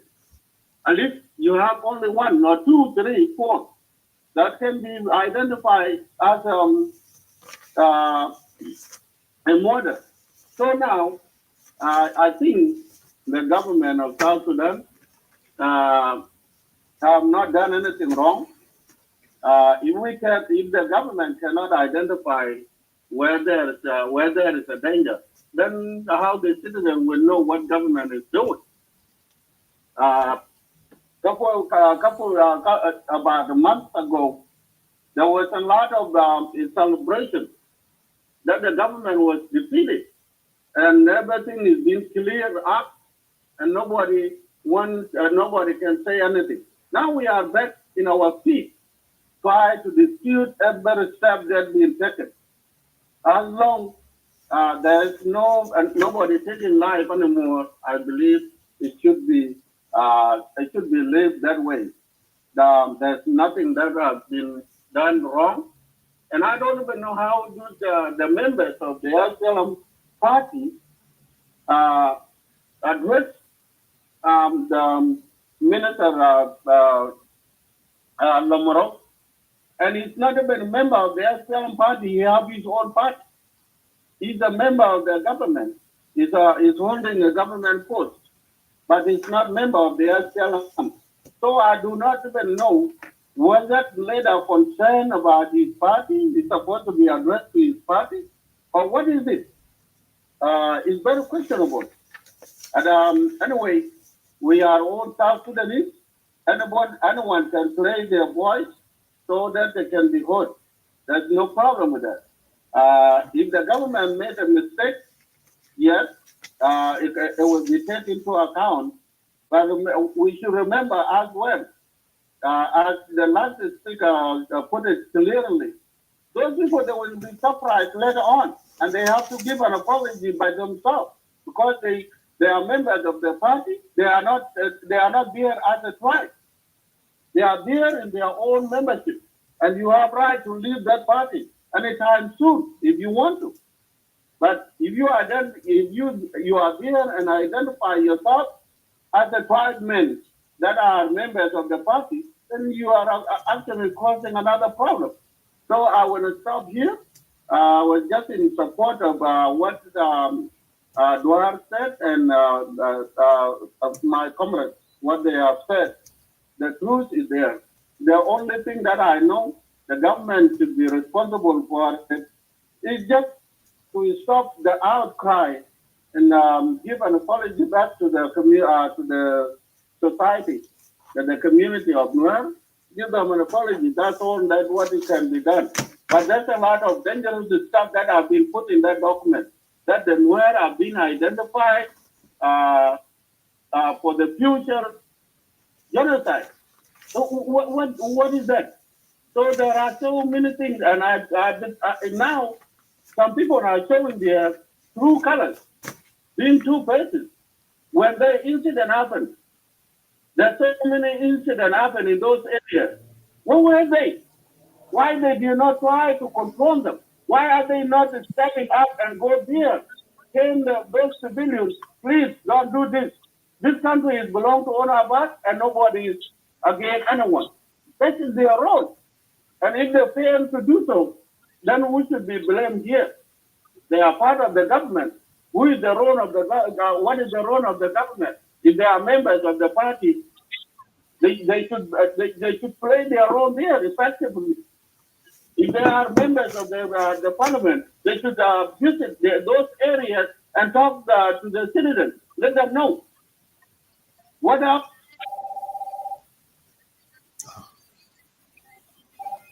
Yes, in the past, and they are being brought up. I'm going to stop here, Comrade Madid and Majuk and Dwar. Thank you for the chance. Let me greet my brother Luke, who came up, and I will stop from here. I yield the mic back to you. Thank you, brother Denkomis, for your input. Let me, before I come back to you guys in Clubhouse, let me give this chance to one of my guests join me in the studio. Samuel, yeah, welcome. Glad that you made it. Welcome. So you get your turn. Thanks so much, Mr. Madid. I'm happy to be part of you guys this evening or the morning. Actually, I would like to put some couples of comments in regard to 3 statements being issued by Nuer community leaders, and then the SPM leaders, and then the youth. They all their statement all centered on Martin Elia Lomuro as an individual, as a person. And I don't know whether actually somebody was thinking for them or telling them what to say, or they were actually reading and were complaining on what Martin read out. Martin read out is strategic response of the government, of RT Gono, a committee of the peace in which he serves in as a secretary. It was not kind of remark where you give out during the kind of additional thing, or during when you're answering some question from the journalist. It was actually reading from the text, the real text, in words, in letters and spirit, as people say, in terms of the agreement. And they fall short to tell us what does it mean to be hostile. What is being hostile? Is it about hating President Kiir? Is it being a rebel? No. It's not. What is not hostile if not attacking and capturing the Nasir SSPDF barrack? What is not hostile if not capturing Wulang County, forcing out those who are perceived to be government supporters, something like that? If Nasir and Wulang, let me say like that, Nasir and Wulang counties were not hostile, then why did SSPDF went in and capture? How did SSPDF went in and capture? How? What happened? This tell you the people, not all of them, but people, the majority in with the peace agreement terms as they were prominent present. The majority of people who are there or who were there are not or were not in support of the government. And that's why they were captured. That's why those counties were captured. They flushed out the SSPDF, the SPLM, and those whom they think was supporting the government. So if those counties are marked as hostile counties, doesn't mean that the government, Kalasinu government, has disowned them. No, they were not. They are not disowned. But this is to say they are under control of IO. This is a simple term. Those are the counties under IO influence. The counties under IO command, the majority.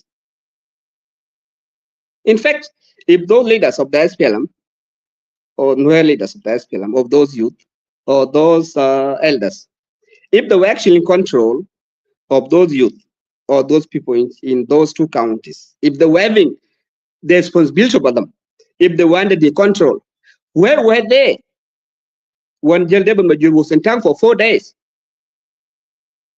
Why they never called for a press conference and call on the people? Ajamara, please, don't attack, don't kill, withdraw, don't do this. Where were they? That means they were not in control of those counties. And those counties were hostile to anyone, including Riyadh, let me say, because Riyadh was saying those youths were not under his command, they were not IO. Those people who were there are hostile to everyone. If we want to say they are not IO, let me say that. If they are not IO, then they are hostile to everyone, including those people in Juba, including those Nuer who claim to be like the people are being profiled. It is even a technique for filing to say Elia Lomuro has done 1, 2, 3. Is it because Zola Kano the Zolbita Equatorial Yani or he was reading out the government plan, the government position. And there's something wrong to mark this level 1, this level 2, this level 3, this level 5? No. And who doesn't know those counties are really under command of SPLM IO? Who doesn't know? Who? Include Nasir. I believe what might come from somewhere within Nasir there. Does he has control over that over those people? During that stand-up in March, where were these people? Where were the leaders? Where were the leaders? Those people may have an issue to settle with Elia Lomuro as a person. They want to score a political reason with him or political something with him. They should come clean, front door, and tell him you have done 1, 2, 3. But at this context, he did no wrong. He was reading out the position of the committee on behalf of the government. And he doesn't sit alone in that committee. He doesn't sit alone in that committee. So there is nothing wrong in which I believe the Minister for Youth, Culture and Sport later on actually gave clarification. He actually gave good remark that this is not about community. It's about counties and the IO, counties where the youth attack those areas, the garrison, the barrack of the SSPDF. It's about Nuer as community. It is not about saying those counties are rebels. No, they are not rebels. They are hostile to the government. As we have seen, it was in Equatoria. If Woodstrong is saying some counties are hostile, are they saying that people in that county are rebel? Are they? Nobody say that. Nobody say that. But the fact remains, hostility, if you don't respect government structures, you don't respect government plans and like this is A and this is B, you want to think alone, then you are not friendly. You are hostile completely. And that's the context in which Martin Elia Lomuro spoke or read out the document. He did not do anything like, he didn't make any comment like what we do, like what we used to have from Mike McQueen. Okay, he was following what was in the paper. And I believe he did not read alone. He did not write that thing alone. So the leaders, those SPM leaders, Nuer leaders, and the youth were at some point miss the bigger picture. Miss the bigger picture. The hostility in which some counties were actually put in that category are paid to the behaviors of the youth of that counties in respect to attacking of the SSPDF barracks or the behaviors toward the government instructions, instruction of government thing. It's not about them being against President Kiir, or being against anybody. No, but that is the context. Lastly, I've seen actually my brother going off topic, bringing in the question of Dr. Benjamin Bolmel as the vice president now, and the salary is out and all this. This is completely out of topic. Actually, these are the ethnic profiling. It's like telling or like saying Bolmel as a thinker, now things are working well. No, completely it's not. There may be, he might have seen some loopholes which the former vice president, economic cluster, Dr. Professor Wani, might have not seen. He should be given credit for what he's doing. We should see him as a thinker, he has done something good.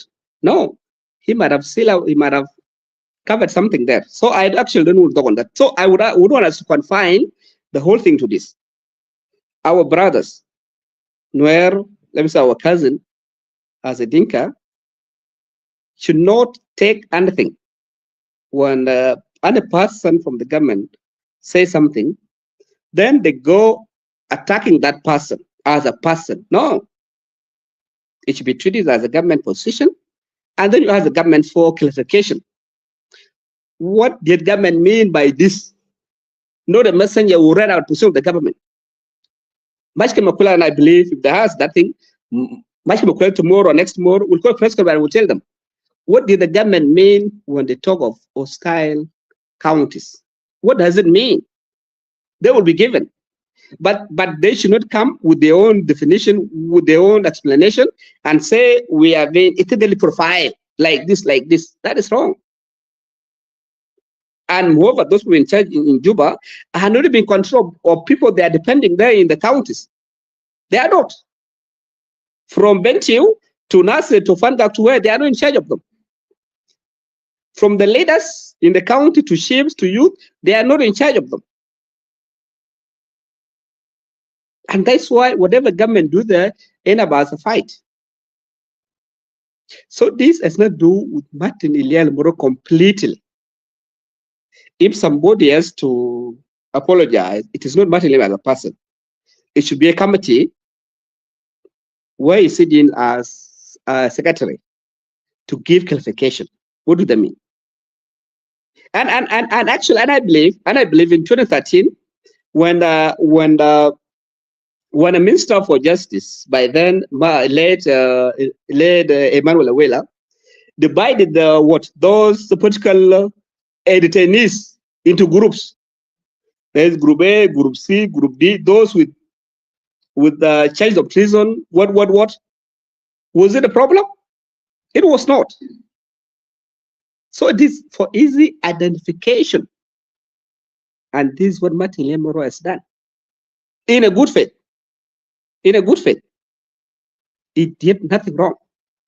He was giving people the real thing. Therefore, the majority of the counties in which he actually said they are hostile are really being controlled and commanded under full influence of the SPLMIO. No question about that. No question about that. We all know. So I will say those who have attacked Martin Lomuro and went on to the extent of calling for his removal are wrong. He did not speak for himself. He did not speak what is on his head. No. He read out the position as a government response. Saying a government response. That is the title of the document. It wasn't from his head. It was from the paper to his mouth. Not from his head to his mouth. No. He didn't say anything that. So we should not crucify him on saying what was told to him to come and give out. And you have seen him when he went for press conference. He wasn't alone. That means that paper was planned and was there. And I believe there were some new leaders who were there. Okay? So the whole thing is playing a cheap politic and try to portray Martin Lomuro as a bad guy. He's not a bad guy. He did nothing wrong.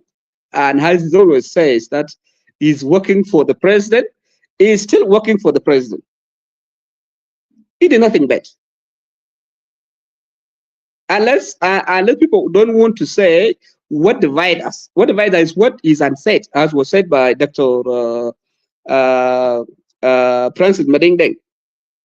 Unless you don't want to say unsaid thing. You cannot say Nasir County is a peaceful county, is friendly county. To who? It's friendly to react. It's not friendly to government, to IG. That's the fact. So when you say Nasir County and Wulang are hostile counties, have you committed any crime? Are you a criminal for saying that? No. Imagine 400 soldiers being killed. Are those people not hostile? What is composition of the white army? If not where? The Manu Foguna Suluk, Foguna Zanyuak, Foguna Zwen. But Martin Lomuro did not go that far. He just mentioned the counties. And we know there was, even Commissioner Tawulang was forced to go out. If Commissioner of Nasir County is not hostile, why did the governor suspend him? The governor, Kong, Hesidia wrote a letter suspending the commissioner.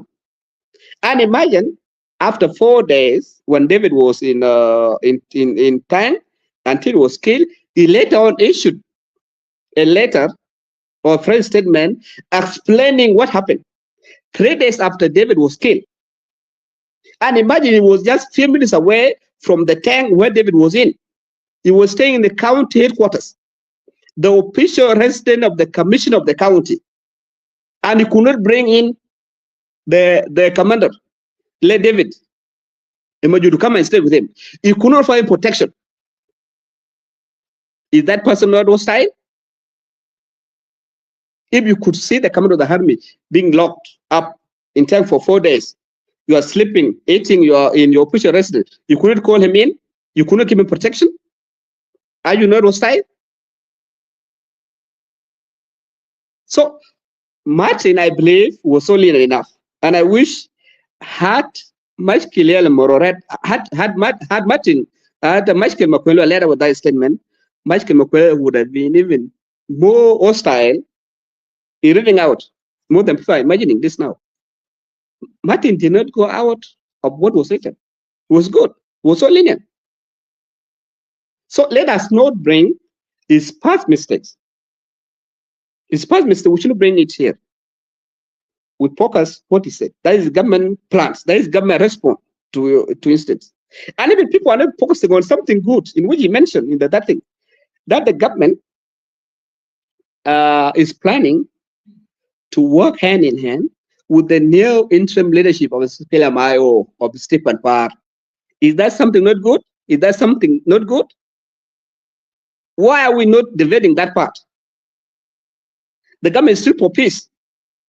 Unless the government is reaching out to whoever, whatever faction of the SPLM-IO, which is for peace, government is willing to work with that part, to work with that people. Why people are not focusing on that part? Why?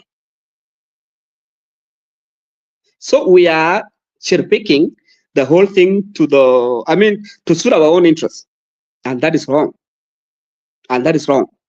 The government for peace, and they're willing to implement the peace agreement with whoever is for peace, with whoever is for the peace. Okay? If those SPLM-IOs, Mark counties tend to be what friendly, after the government will do business with them. Nothing. Government did not disown them. Government did not disown the people from those areas. No. But they're being marked for labor of business application. Is it wrong? I will stop from there. And actually, I appreciate you for adding me in to share with you my views. And this is it. I talked to a few of my friends who are Nuer, and I share with them, Madamana, let us not being just like being comical with the truth. Let us say the truth. Truth is truth. We should not just say, we should say this A and we say this B. This wrong. Martin has done no wrong. And indeed, I never wrote it before. I wrote it my thing. There was time the former secretary of the SPLM said it. Peter Lam, he said it. That Ajamana, the war that Nuer, if any Nuer person declares a war against Dinka, Nuer Kulu will go after him. Nuer will follow that person. God, at the end of that, Peter Lam, if I declare a war against Dinka, another Kulu will follow me. This is a fact. 100% waging a war against Dinka from Nuer, majority of them will follow that person. Fact. Who doesn't know that? So how would you expect the 90% of people just to go sack Zeda? No. So I will. Exactly this is what they did today. By issuing that statement, they have now acquired a lot of support from the people he was saying, from the Nuer people, including IO, by the way. I saw somebody, Honorable Red Moitang, praising the press conference very, very, very seriously.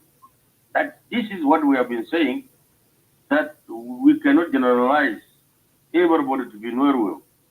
So look, the way they have talked, I am so happy, and all this in his Washington. He's an IO, and he was talking today. I was listening to him. So this is what was said by the former SG is what they have done today. They want actually to get majority. Yes. We cannot hear you. Okay, to finish my point, that is it. It's about. Look at the people who were enslaved, those who were brought out from the tank. And after some few days of that conflict, when they have already dispersed the SSPDF, you see, they remove people from tank and they set them down. They were telling themselves, Woirodun, you just go away from here. And then they shot these people. They just screened them. Are they not outside honestly to speak? What humanity is that?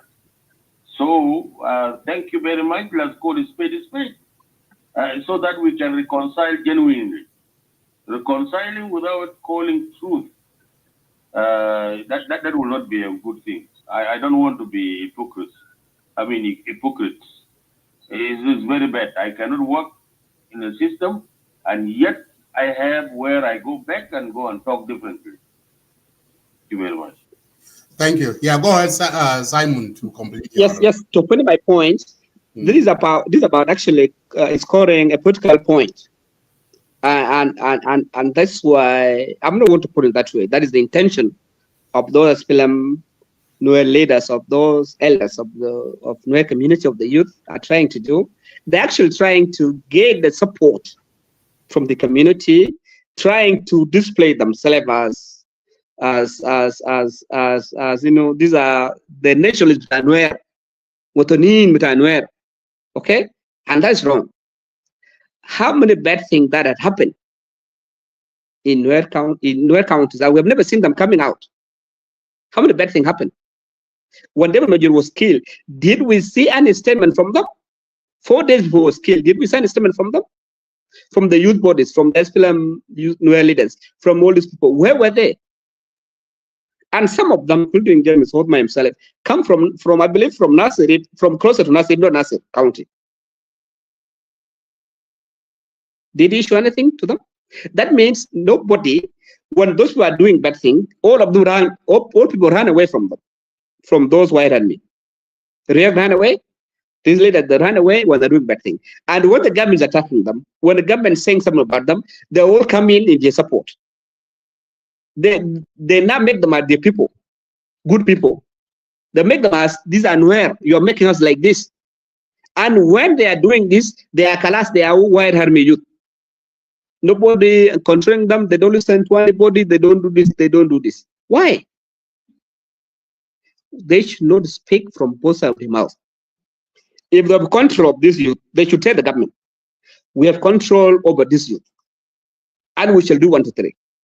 If they don't have control over this youth, then they should leave government to do whatever government can to control them or to make them to understand. Behaving this A and B and C and F different days is not good. Complete is not good. They should not play politics with the lives of people. They should not play politics with our intelligence. We know what is there. Okay? They cannot come as one group when they want to get something. No. Yes, there's some Nuer general and the leaders who are generally serving this government, who are generally for the president, who are generally wanting to see the country going ahead. But some people are not honest. They are not honest. And that is why they don't want something that can bring good peace to the people. They want us to continue this cycle of endless war so that they continue getting what they can. That is wrong. In conclusion,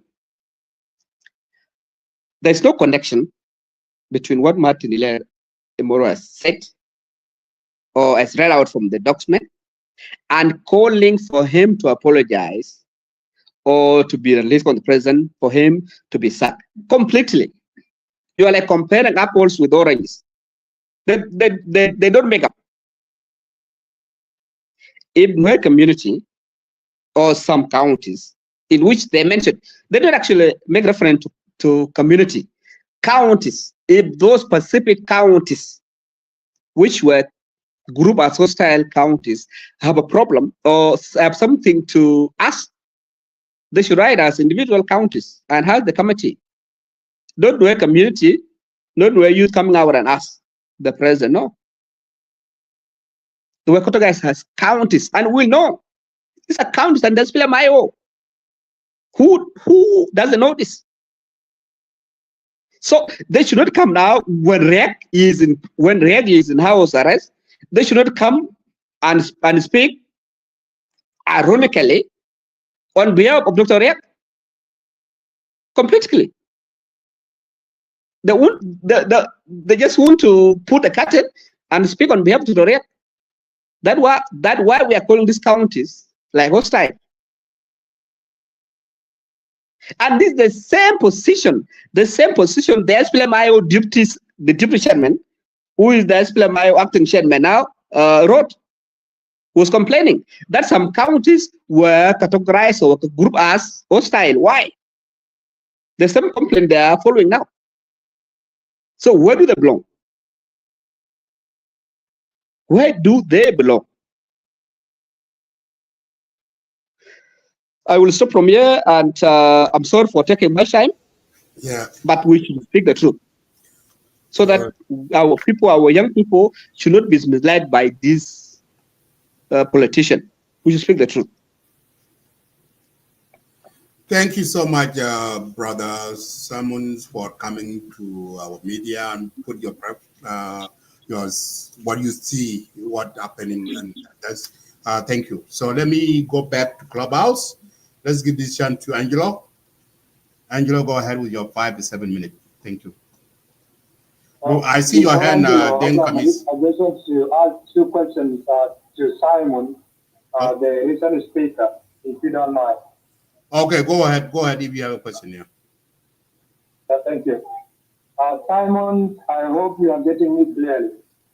I have listened to you very keenly, and I have seen how you pour out your heart, which is fully attached with the loyalty beyond seeing tomorrow, and even beyond South Sudan as the country. You said Elia Lomuro did not do anything wrong. Was it necessary for Elia Lomuro to isolate? Wait. Let me pose the question. Wait. But they are not hearing you, but they mute themselves. That's what I'm trying to tell you. No, we are hearing him. So we are hearing him. Oh, okay. Oh, yeah, we are hearing him. Thank you. So, was it necessary for Elia Lomuro to isolate some counties, and if it was necessary, under which article, under which investigation committee, and for what reason? For you to isolate some counties, there must be reason behind. And once they say this is their plan, we will all disagree with that plan. We will say that is not the plan. Then why do you say it was right to isolate some counties? What if he just decided to say this white army are hostile? I don't think whether there would be anywhere who would come out and condemn him or anybody in his high chances. Indeed, white army are hostile. No question about that. But isolating some countries, and those countries are accommodating or constitution of children, women, vulnerable people, and even some members of SPLM in those counties. To be honest, Simon, we need to think logically. Number 2, you said why I posed the question, which is not part of the topic. True and true indeed. And I said it before I posed my question to Honorable Dua. I said, let me pose this question to you, and I know it's not part of the discussion. The choice belongs to Honorable Dua, whether to answer me or to ignore me.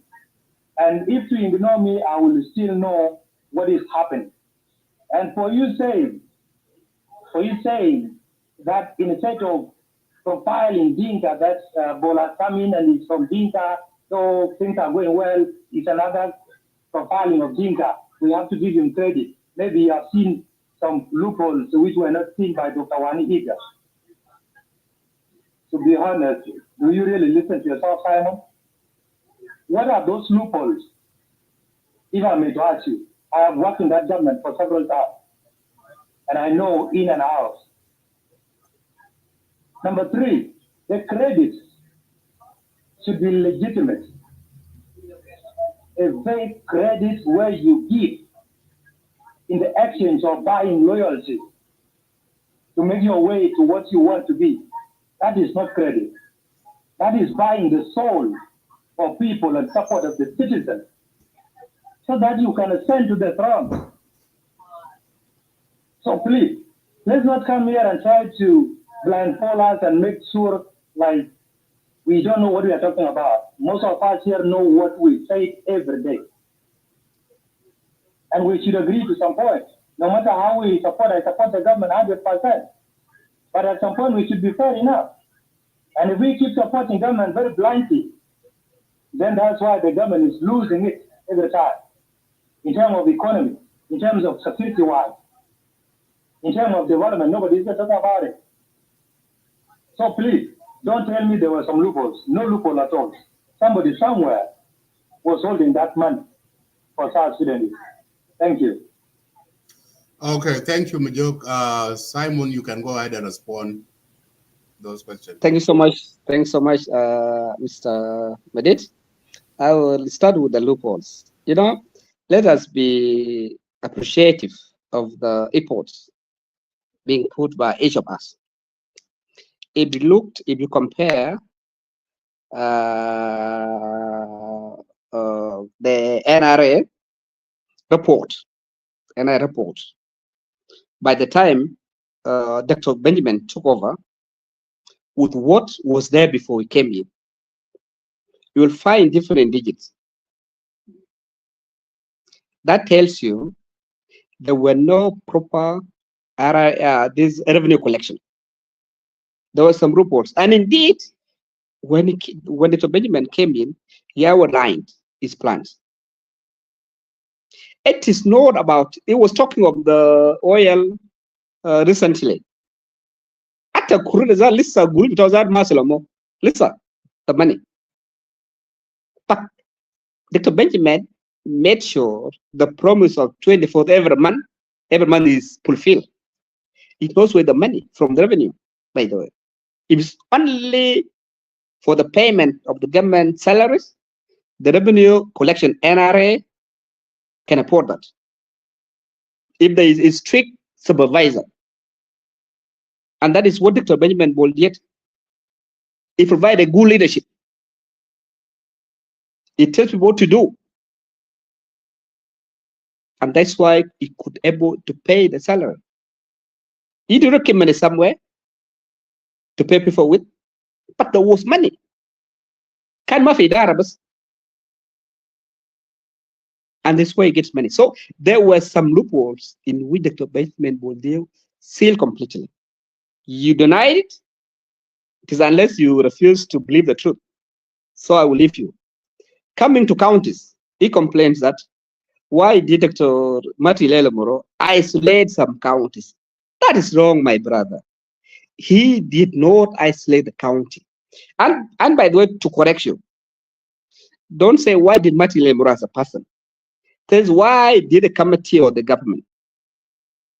It spoke on the committee or peace implementation committee. You will speak as secretary of that committee. Not on his individual capacity. What they did is not isolation. What they did was putting the counties into categories to know which counties are prominent present of the IO. Those I call hostile counties. And it is under peace agreement. The prominent present, some counties, for you, let me educate you. The counties slot for commissionership were given to the party that has prominent present in that county. That's why Nasir fall to IO. Could have something called prominent present in that county. That means the majority of the youth or people are for that party. So what Martin did was simply to educate the people that these are the counties and this is what is there. These are unfriendly and these are friendly. Finish. A friendly county cannot tell the government. A hostile county can tell SSPDF can do this, can do this. Doesn't need a rocket scientist to come and tell you that it doesn't mean this is a whole community. He didn't mean the whole community. He didn't mean that. And it doesn't mean the whole community are rebel. No. He did not isolate the community into bad people and good people. No. And this is in regard to the youth attacking and capturing and killing SSPDF. Why is it hard for you to understand? So Martin Lomuro did not, and I believe he wasn't intending to show hatred to Nuer. And I believe he has no hatred to Nuer completely, or to those counties. No, it was simply communicating the position of the government, and that is it, or what the government see. And indeed, and by the way, let's be honest, there is no punishment reserved for those hostile counties in that statement. The committee did not say those hostile counties we are going to, as a government, we are going to do 1, 2, 3 to them. Nothing. So what's wrong with you? If you are then you be labeled as A or be labeled as this thing. This is just labeling. Is it bad? Why is it paining you? And there's no something attached to that. That those hostile will be 1, 2, 3, or the hostile county are hostile because they are doing 1, 2, 3. Why would you want to take interpretation into your own way? What does it mean to be hostile in your word? Why? I will stop here. Coming to the selling my soul to go to the throne. My brother, I don't speak for the government, and I don't think I will want to speak for the government. I'll speak for the truth. I'll speak for what I think can unite us. I'm not a person who could sell my soul to a hired bidder for some position or for some personal gains. No. I'm not think I'm South Sudanese, though I'm think I'm South Sudanese. I speak what made me a South Sudanese. What can make me a South Sudanese? And I will not keep quiet. If I see you saying something wrong, if you are Nuer, if you are whatever, I will call you out. And I do it to my fellow Dinka if they're doing something bad. So please don't think that I'm buying loyal to the government. I'm loyal to the government, but I'm not buying it completely because I'm not getting it so that I get something. I need nothing, but I need peace. I want to continue the peace, and that's what I want. If you say truth, I'll give you truth. I think we are done. Yes, wrapping it in one. Honorable, I just want to let Simon know that we are done. You have answered me adequately, but the issue of loopholes, I was working with the NRA, and I was holding the data. I was doing analysis of the data daily, weekly, monthly, and yearly. I know what was generated and where that money went to. So completely, money was there. And you say very rightly that money was there, but there was nobody working. I agree with you. Even the people who are working now that you assume to be working were the people taking money. It is simple and plain as it is. Lastly, you try to educate me about the IO counties and all that. That is not true. If Elia Lomuro with his committee were trying to isolate the IO counties, they would have mentioned some counties in Equatorial region and in Barkazar region, and even part of Afanal region. But the issue here to why you see Nuer so furious is because the counties were isolated, in total 9 of them, and then they were categorized into hostile and friendly. And hostile is not a big word. I spoke earlier before you joined the show. I said this word is not a big word. If Elia Lomuro would have said this word in some other time, nobody would have taken it seriously the way people are taking it now. Because it's normal. And this word is even normal than the word Michael McQueen speak since 2015. But what made it hostile and people are talking about it now is because of the reasons I laid out before. And I don't want to repeat them. So for you saying that you speak the truth, you speak the truth and tell the truth hates you. And when it hates you, then you begin to say you are saying the truth. But the reality is, let's always speak the truth, even if it does not favor you. That is what they call truth. Even if it does not favor you, to speak it, then you are speaking the truth. But if you speak when something is favoring you, and then go mute it when something is not favoring you, then you are not saying the truth. So that's what I will add to your thoughts, and always be neutral. Thank you. Thank you so much. Thank you. Thank you. Thank you. Thank you so much. I'm happy that you have agreed with me, and we'll give chance to some other people to put in their opinions. And the only thing is, if the issue of only focusing on the Nuer counties was a problem, the best thing, and I believe they could have done, is to lodge the complaint or to put the complaint to the government or to the committee and ask, so that the committee can provide clarification of why only focusing on the region inhabited by certain community. But when you go in to call this is ethnic profiling, this is genocide, this is it should be sacked, it should be removed, it should be this, you're going overboard. Okay, they would have asked patient the government, what does this mean? Why only 1, 2, 3? In very respectful manner, and I believe Martin would have been served with his punishment in a good manner. That's why the committee have done this. What does it mean? Are the councils of IO only in Wayland? Are these councils only hostile or what? Yes, there may be. Let me give you an example. At my own county, I come from Goran West. The commissioner of my county is from Sowa. Commissioner of my county is from Sowa. But it's not as hostile as commissioner of Nasir County. It's not. He cannot command the youth and attack the government installations, government officials. No. But I respect the feeling of Nuer, but they would have asked in a respectful way the government or the committee to provide clarification on why are only the counties of Nuer being grouped as hostile. Why?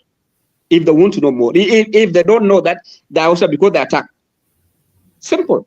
Okay? But thank you so much for agreeing with me. I will leave your data, your analysis with you. I will not prove you that you are lying or not, but you have your data.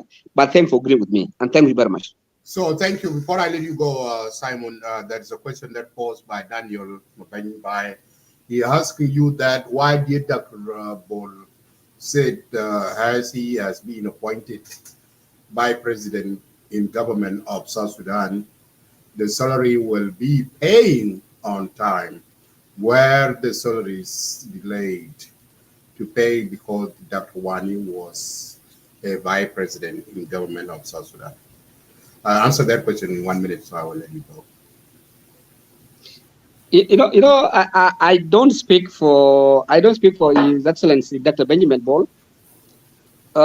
Neither do I speak for the government to know why, but the simple truth. If you make a simple arithmetic, the employees, the government employees from all the states, how many people are employed by the government? Look at the salary and then compare to what we get monthly from revenue collection. Very small number, very small amount of money. Okay? The problem was just only management. Dr. Ball, as a person from the business background, and as a person who was actually in the government, he knew everything.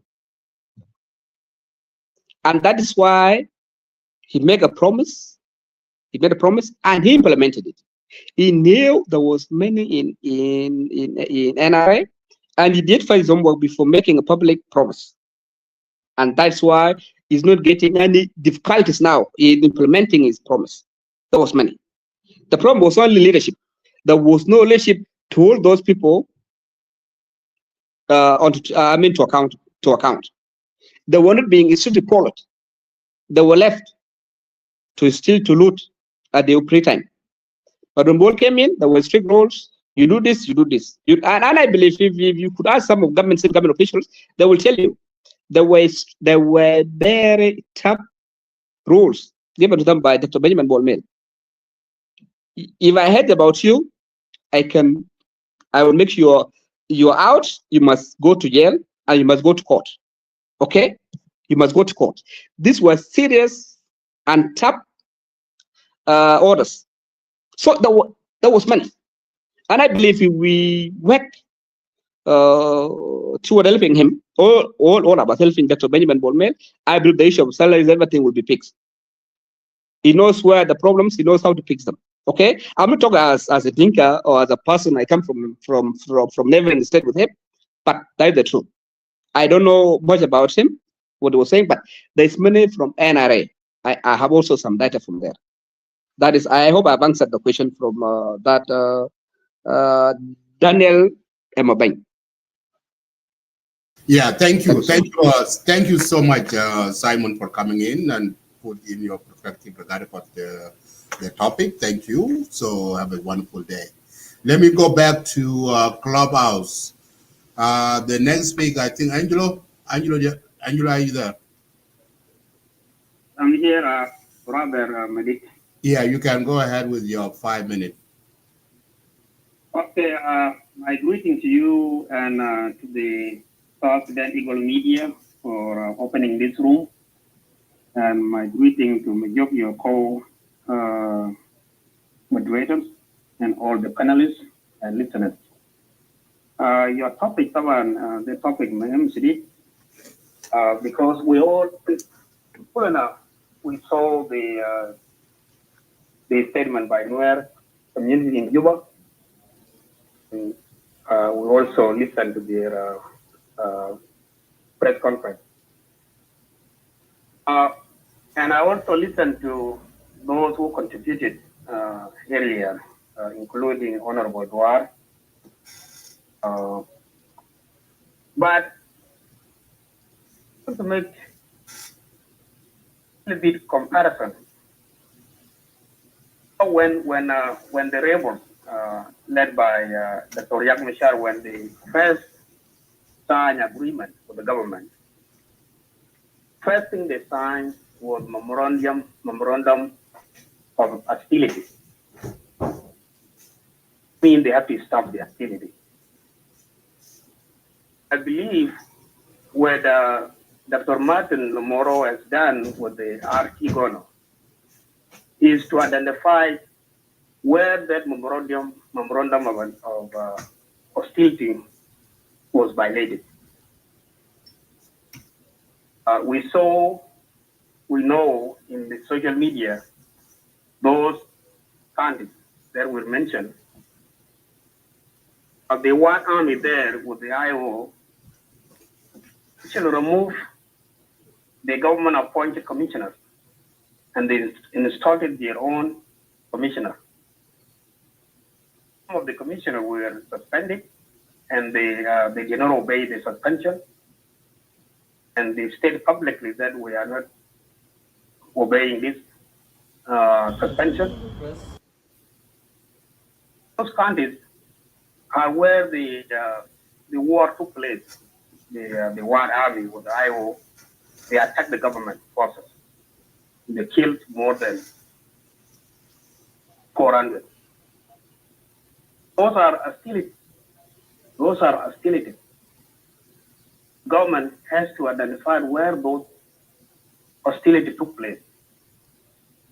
Of course, it was not left. Of course, it was not Mayong. Though their commissioners are still there, they did not. The war army there did not remove the commissioner. That's one point we need to understand. One point, people say it's not only those 9 counties where the problem is or where the insecurity.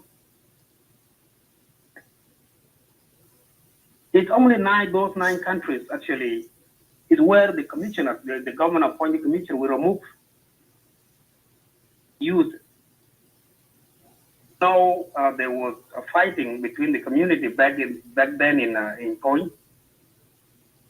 Point people did not remove the commissioner. That's the difference between what happened in Point and what happened in Nasir or Wulang or Pangat or Akoba. Different. Third thing, in the statement of Dr. Martin Lomuro, he did not mention the community called Nuer. Just talking about the counties. And actually, those are the counties where the commissioners will remove. Those are the counties who are acting, collecting money illegally. Counties, they have their own government. They don't report to the government of South Sudan. I mean, they are hostile. And those governments, those counties, if the government appointed a commissioner, they would not welcome that commissioner in their own country. Michael, They are the link, I hostile to the pinned down government the link. appointees. You can just click the link and then I can able to bring you. This is not, So there's no way I can send you a this is link. not isolation of the community. Just click the link that I I've pinned seen down. other There's a people put link it. there. This Just is press not it. Then you can division. able to come. Is identification to find out where the problem is. What can be done to solve that issue? Coming to the Nuer cities in Juba, declaration that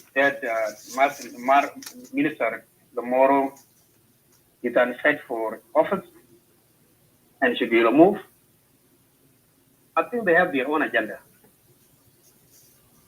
Agenda is actually what Peter Lambos said one of his speech. That Nuer people, if you took arms against the Dinka, they will follow you. This is what they are doing. This is what they are doing. They try to get a support from home by coming out.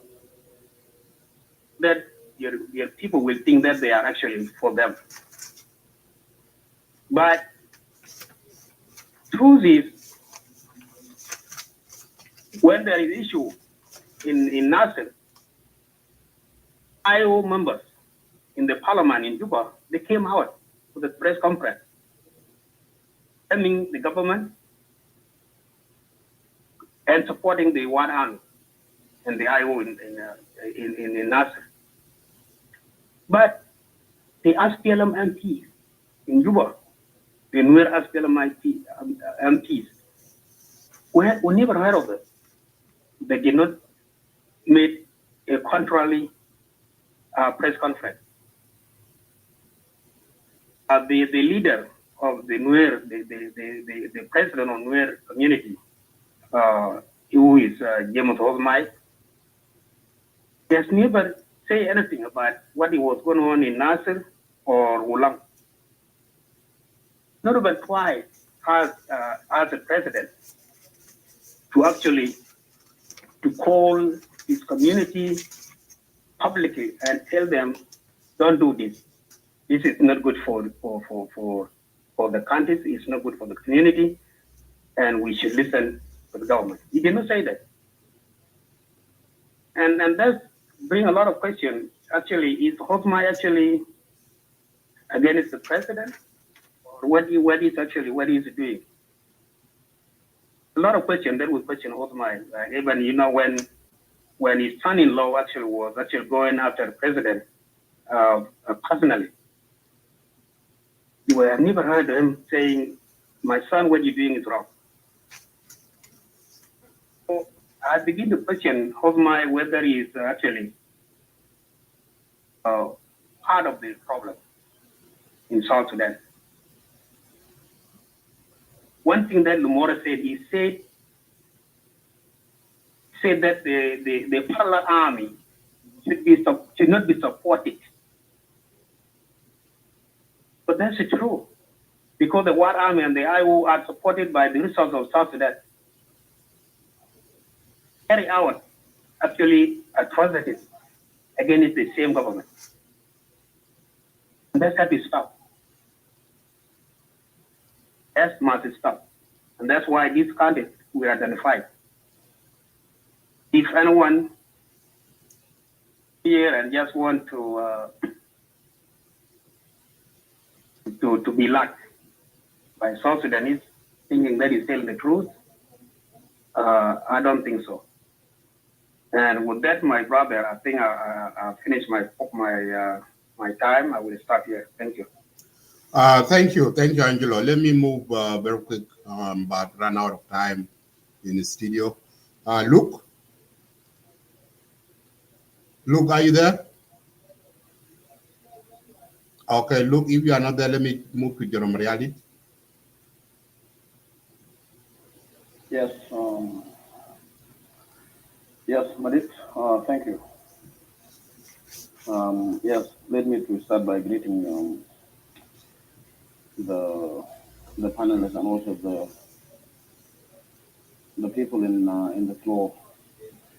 You know what, This is like maybe third room or maybe fourth room since this statement came out from Martin Elia Lomuro a few days ago. And we were actually so much,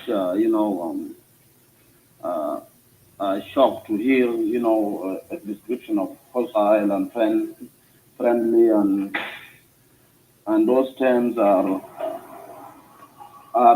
actually being categorizing somehow, a very, a very delicate, situation of our country. We, this is also is like dividing even the claim of the, not the opposition, but even the claim of the government. Some of us who are actually in government side, we are actually, just perhaps the SPLM party who will rather ask some questions, when you actually, draw a line of conclusion and come up with that sort of statement. It looks very, very confused. And I believe somehow the statement was maybe presented in a very poorly manner rather than was something being studied carefully. Because we know, yes, in that area of part of South Sudan, there is a white army, right against the government. In few months now, they've been like a state of war in that area. Yeah, Madison, let me just maybe I'll pause the line. I'll come back because I'm just attending something here. Okay. Okay, sound good. Let me move to Attack. Attack, go ahead with a 5 minute. Thank you, Majok and Majak from Majok. It's spelled the same. Majok, greeting to you and all the moderators and the speakers and the audience. I just want to Simon say something that a little bit disagree with him before I get to the topic, because I think this is a really interesting topic and very important topic. Simon said that about the salaries, that Bolmel implement the salaries. The problem is, this is nuance. It's not accurate that the salaries are all being paid. When Bolmel came, he said that the first thing that he's going to do was to implement the salaries. And then 8 days later, on 21st of February, that pledge changed, and he changed it to that beginning of March, salaries will be paid on the 24th of every month. They paid February salary, he paid March salary, and he also paid April salaries. But when Bolman was, before he came in, there was 15 months of no salary. Okay, Bolman said that that the commitment has now been fulfilled with 100% of the salaries for both March and April being fully distributed. This was back in in March, I think. But what about the 15 months of the salary that predate him? Okay, because that was what he was going to solve. He's going to solve the problem that predated him of being in the position of vice president. He has not solved the 15 months of salary. That I think is really important to really understand before we start to praise Bolmel that somehow delivering salary. Yes, it's good that everybody has done in terms of delivering 3 months salary, but people were complaining of the 15 months salary before he was put in. Those salaries not being paid, and even if they were paid today, the inflation has eroded the money value. Okay, so whatever people could have bought with that money 15 months ago, 2 years ago, it's not the same to what they can get today, because the money has pretty much inflation has destroyed the currency. So I think that's really important for the government to address and Bolmel to address. And I think it's a deception, because to say that you 100% implement the salary and talk about ongoing salaries and not talk about the people were complaining about past salaries. That's what the complaint was about. It was not really about the future salary. Future salary is easy to do. 3 months, that's it. Okay, or 2 months and then now 3 months.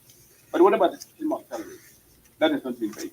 Okay, so the topic-wise, I think the government, I disagree with the government with a lot of things, to be honest. Corruption and, I've just demonstrated with this salary issue.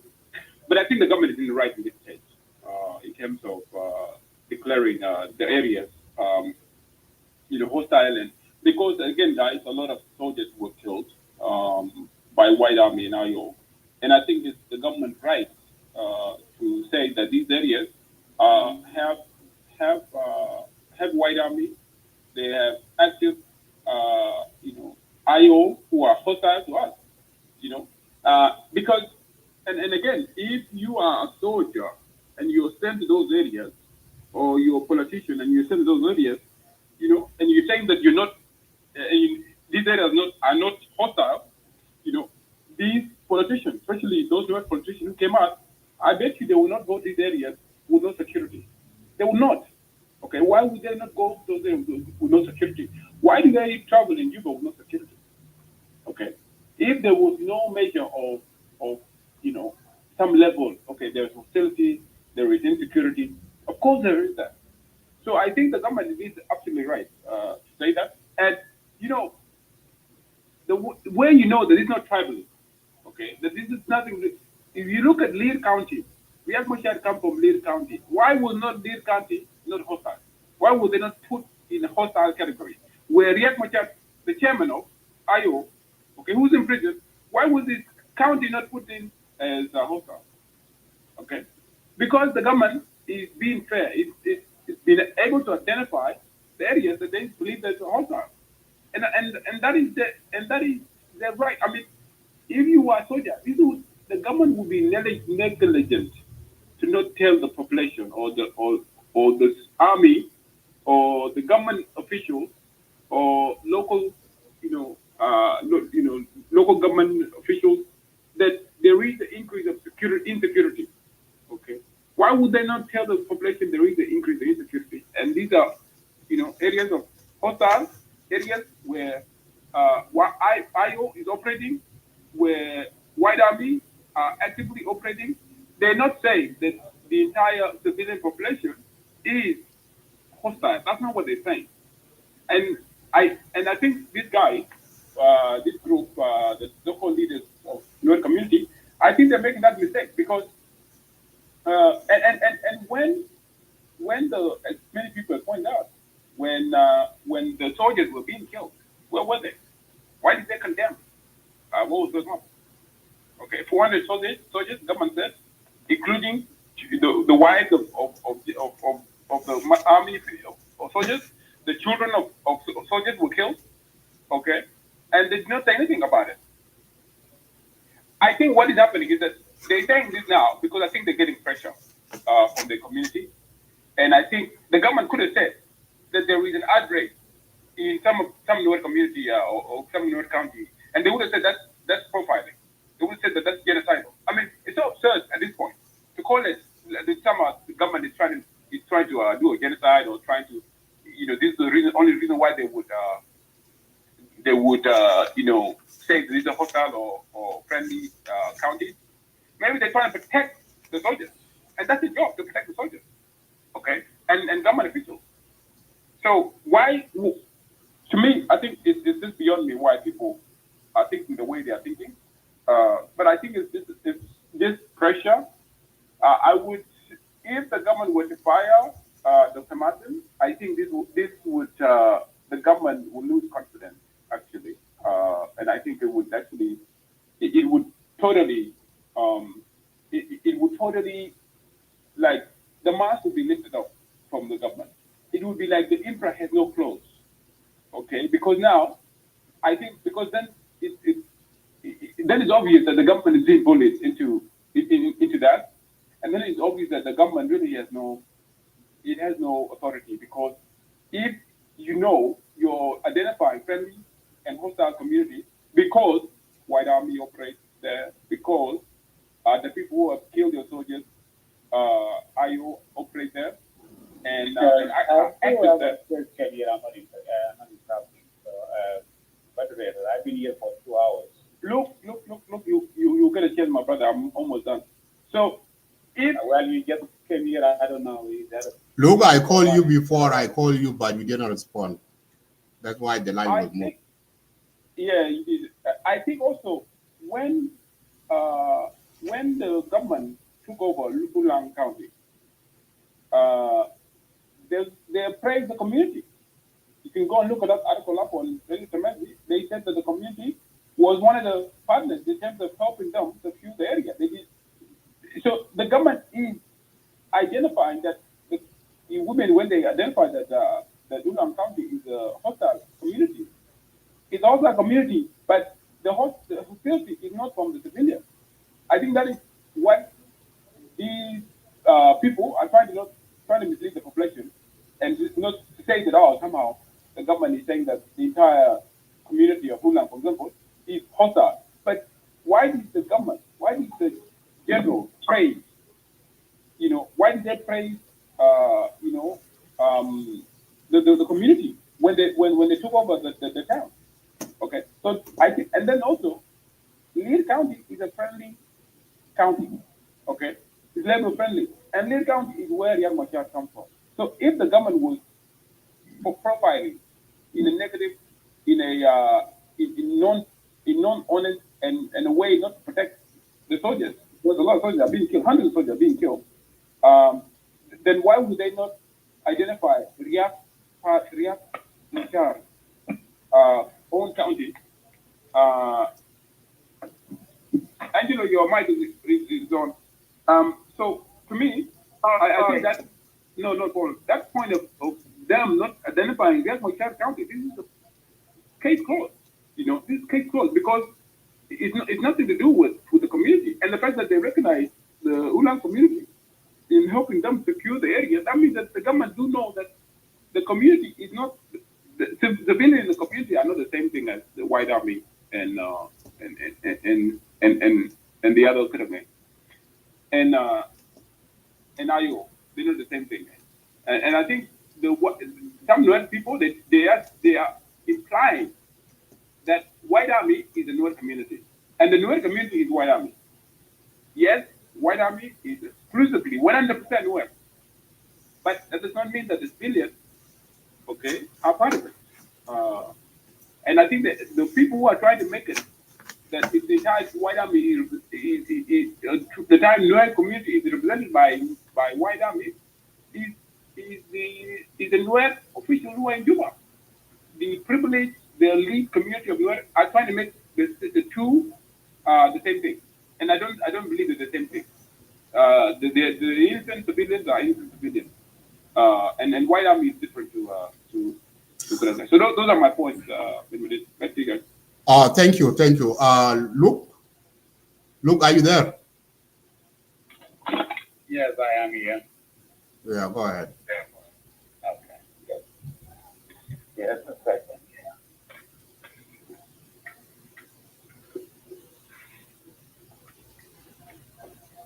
All right. Okay, if I can get out.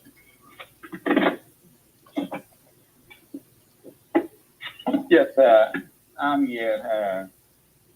Thank you so much, Nadir. I think you are the two moderators here, and our friends, General and Attacks, and all the listeners down there. I would think I'm not being lucky enough to get a chance after Honorable Diwar left, because I will have a combined question that I will ask somebody who was talking behind through Madid a while ago. I think the name was Simon. I don't know if he's still listening. Listening right now. He's left. He's not in the studio, but probably is why he's still listening in. Okay, good. All right. Well, look, politicians make statements, and given that they have a national portfolio, their statement always been taken seriously. Because what makes them important not because of their person, but because the national portfolio that they are holding.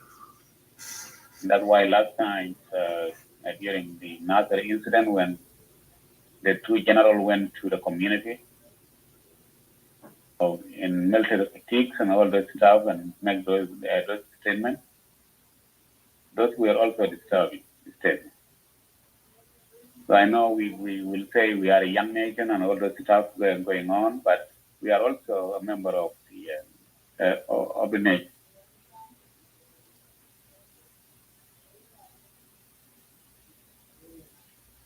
What we do matters by Honorable Lomuro, I think, Elia. Assume that not his own statement is just a messenger, okay? But also, if that would be the justification that we tend to say here, but is a messenger that has a national portfolio, so therefore is responsible. That's why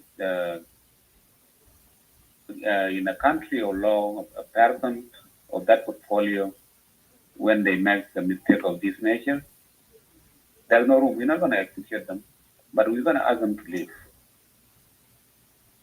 Okay? So those individuals in the Nuer community that came out with that call, they are doing their national duties. Now, for those of you that may have issue understand the meaning of profiling, let's just take this, because what happened in Nasir, it doesn't happen all over the country. It happened in one spot that we know. Okay, for the government, that can be the hardest spot, or as they term it, hostile spot. They may have the right to say that. Okay? If they do it exclusively, they can say that, and that could be understandable at some point, because that's where now the government has hard time to control the situation. Rebellion is everywhere, so it can happen anywhere. Let's take, for example, when we fight with Jalaba. Jalaba knows, the support that the SPLM got is almost 90% or 100% from the South Sudan. With some people, they now recall not the Nuba Mountain or Blue North. But you can see how careful they were, right? Nobody will care. They will never map. Always make group. They'll say, well, this is, the Nuer or the Dinka or the people of Equatoria. So they can map their hard spot. That they know that hostile, that's where, there is active confrontation on both sides. Those are the hostile areas that they can. But now when you have a national minister will come up in public with the map, with the whole community called Nuer, mapping, the hostile and the non-hostile, you can even ask yourself, is this person mapping where the IO is, or where the IO is not? Where the IO is hostile and where the IO is not hostile? And if that's the case, that IO only exists in Northland community, because we have IO in Warab, everywhere in Equatoria, that's IO. That is the mapping, that IO is hostile, through their affiliate. You may call them a YM, as people keep saying. That now you can ask yourself that critical question. Why all those places were not mapped up? That is why the mapping by itself is a crime. It is a typical crime. I heard somebody in the Simon talking, and Honorable Diwar was talking a while ago, that it is a government plan, and that means that's a government policy that by itself is intended genocide. Genocide is not when somebody got killed; it is intentional.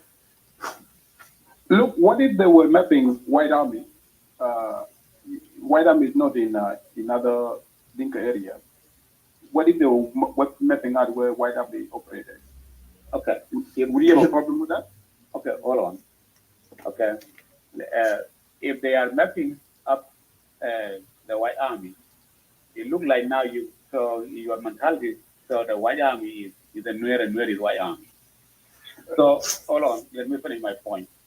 Okay. So you bring the example of left, there's no White Army there.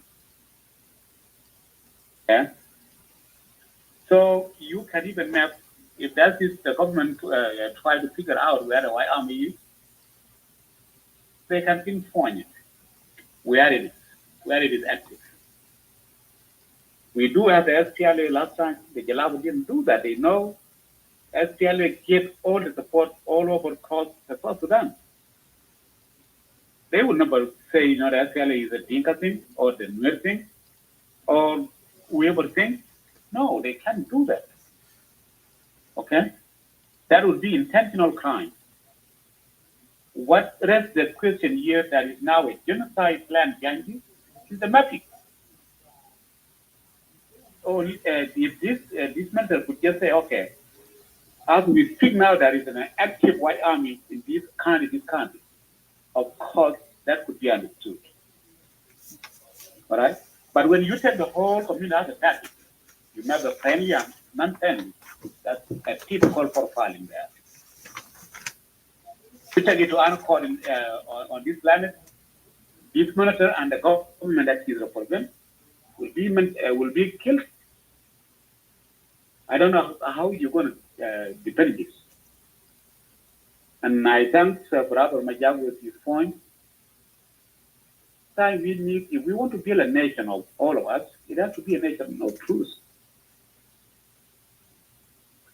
Okay? So we cannot, condition on the truth. Because I favor this guy and then I have to condition the whole truth. That's not right. So in my view, if we could have a government that is responsible, this minister, even though he's not doing his own job, it is something that has been given to him, and he's maybe very smart enough that you think he's so smart and you went ahead with it. Maybe, to please whoever designed the thing. If we are a country of rule and law, this meant that it should resign. And I heard some people try to mix things. They say because what happened in that thing should not be mixed up. We are now, because that's what's killing us. Sometimes we say 91, sometimes we say 2016, sometimes we say this. We don't treat things as they are, as current, right? So the statement of Elia, very intentional. It has been mapped, and I heard Honorable Duarte saying a while ago, that's the job of security. Of course, that's a job of security, and that's the security job in the country. The security also have intentional genocide in mind by mapping one community. So, okay, this look. This is a good Nuer, and this is a bad Nuer. So look, you keep repeating about mapping. Is it mapping or mapping? Huh? Mapping. What do you mean about mapping or mapping? No, map. Do you know map? Okay, map. Okay.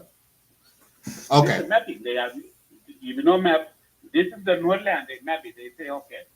In a country called South Sudan, and our map, this is where the problem is. Okay. So now the problem is Nuer. Okay, let me ask you this. Look, you say that this is a genocide. That's why they're mapping the territory of Nuer area counties. There's mentioned that Nuer have 16 counties, and you said they are mapping this area so that they can wage genocide. So I don't know where you get your genocide people, and that's what I'm seeing a lot of Nuer brother and sister are talk about the genocide. These people, this place be mapping for the government with genocide. Let me say that I believe you are in diaspora somewhere. Okay, when the police, I'm giving this hypothetical series or effects that if you are believing you are in Western world like me, you will probably go understand what I'm saying here. If the police, look, if the police chase somebody, or if there is a crime committed, like a gang or somebody, there's a shootout in some of the areas, some of the county, or the police is chasing one of the person, whether it is a black African American, let me put that way, and then, or you are bystander, or you were witness a crime scene, you were in crime scene, or you call the 911, and you describe the specific person. Number one, you describe the location, a gender of person, what clothes this person wearing, is the male and female, all kinds of stuff, right? Is he wearing a gun, all kinds of stuff, description. Okay. And where he's from, okay, which area he's belong to, all of this specific information, the police collect all of this. That's a part of investigation and part of the crime scene that collect all evidence. So why I'm giving you this, what I'm seeing here on this report, the remark from Dr. Martin, they are not talking about genociding the Nuer people. Look, can you mute yourself? It's making echo. So they are not doing what they are doing. They identified the area, the high spot where are the problem. Okay, those 9 counties that they point out that they are hostile to the government, that they are the places they see that there is insecurity in that area. There is hostile toward the government.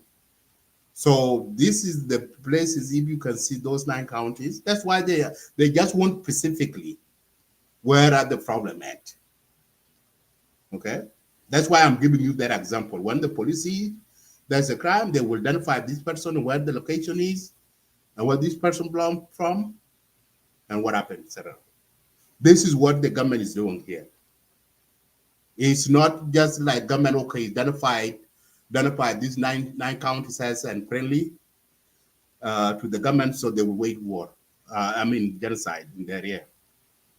That's number one. Number two, this is the question that I'm going to ask you, and I asked earlier. Now, the Nuer leaders came out condemning the remark, the statement that made by Honorable Ministry, Cabinet Affairs Martin Luyasno. So when the conflict started for the Nasir issues, way back, these issues been way back since February. Okay, where were these leaders? Why they didn't come into the public to like they did today to condemn or to call for the peace dialogue between SSPDF and White Army and IO in Nasir, so that what happened in Nasir should be stopped earlier. There would be no loss of life. But they didn't. They were silent until this incident happened. But now, when the statement made by Dr. Martin regarding about this, that's all hostile. Now all the Nuer community come out condemning it. Okay? And the definition of hostile is not that if you can go and define definition. Hostile is adjective. It's unfriendly. That's the meaning of it. Unfriendly. There's no big deal. You guys add some of your own word into it. Profiling, ethnic profiling, genocide. These are your own words. These are not the word from Martin Elia Lomuro. The definition of hostile is a dislike or unfriendly.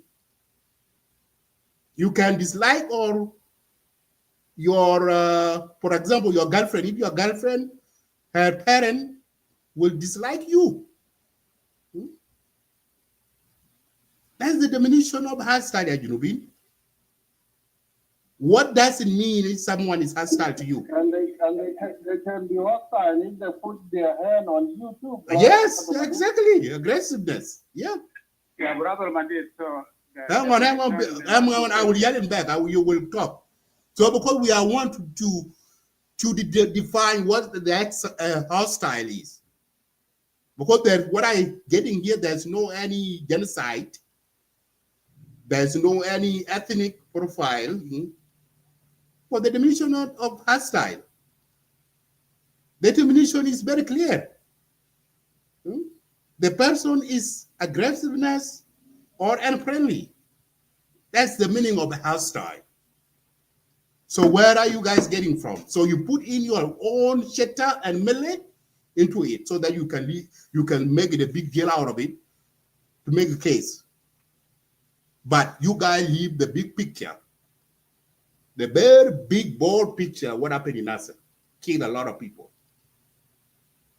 But you make this simple word have this definition as a big deal so that you want to cover up what happened in Nasir. That's what's going on here.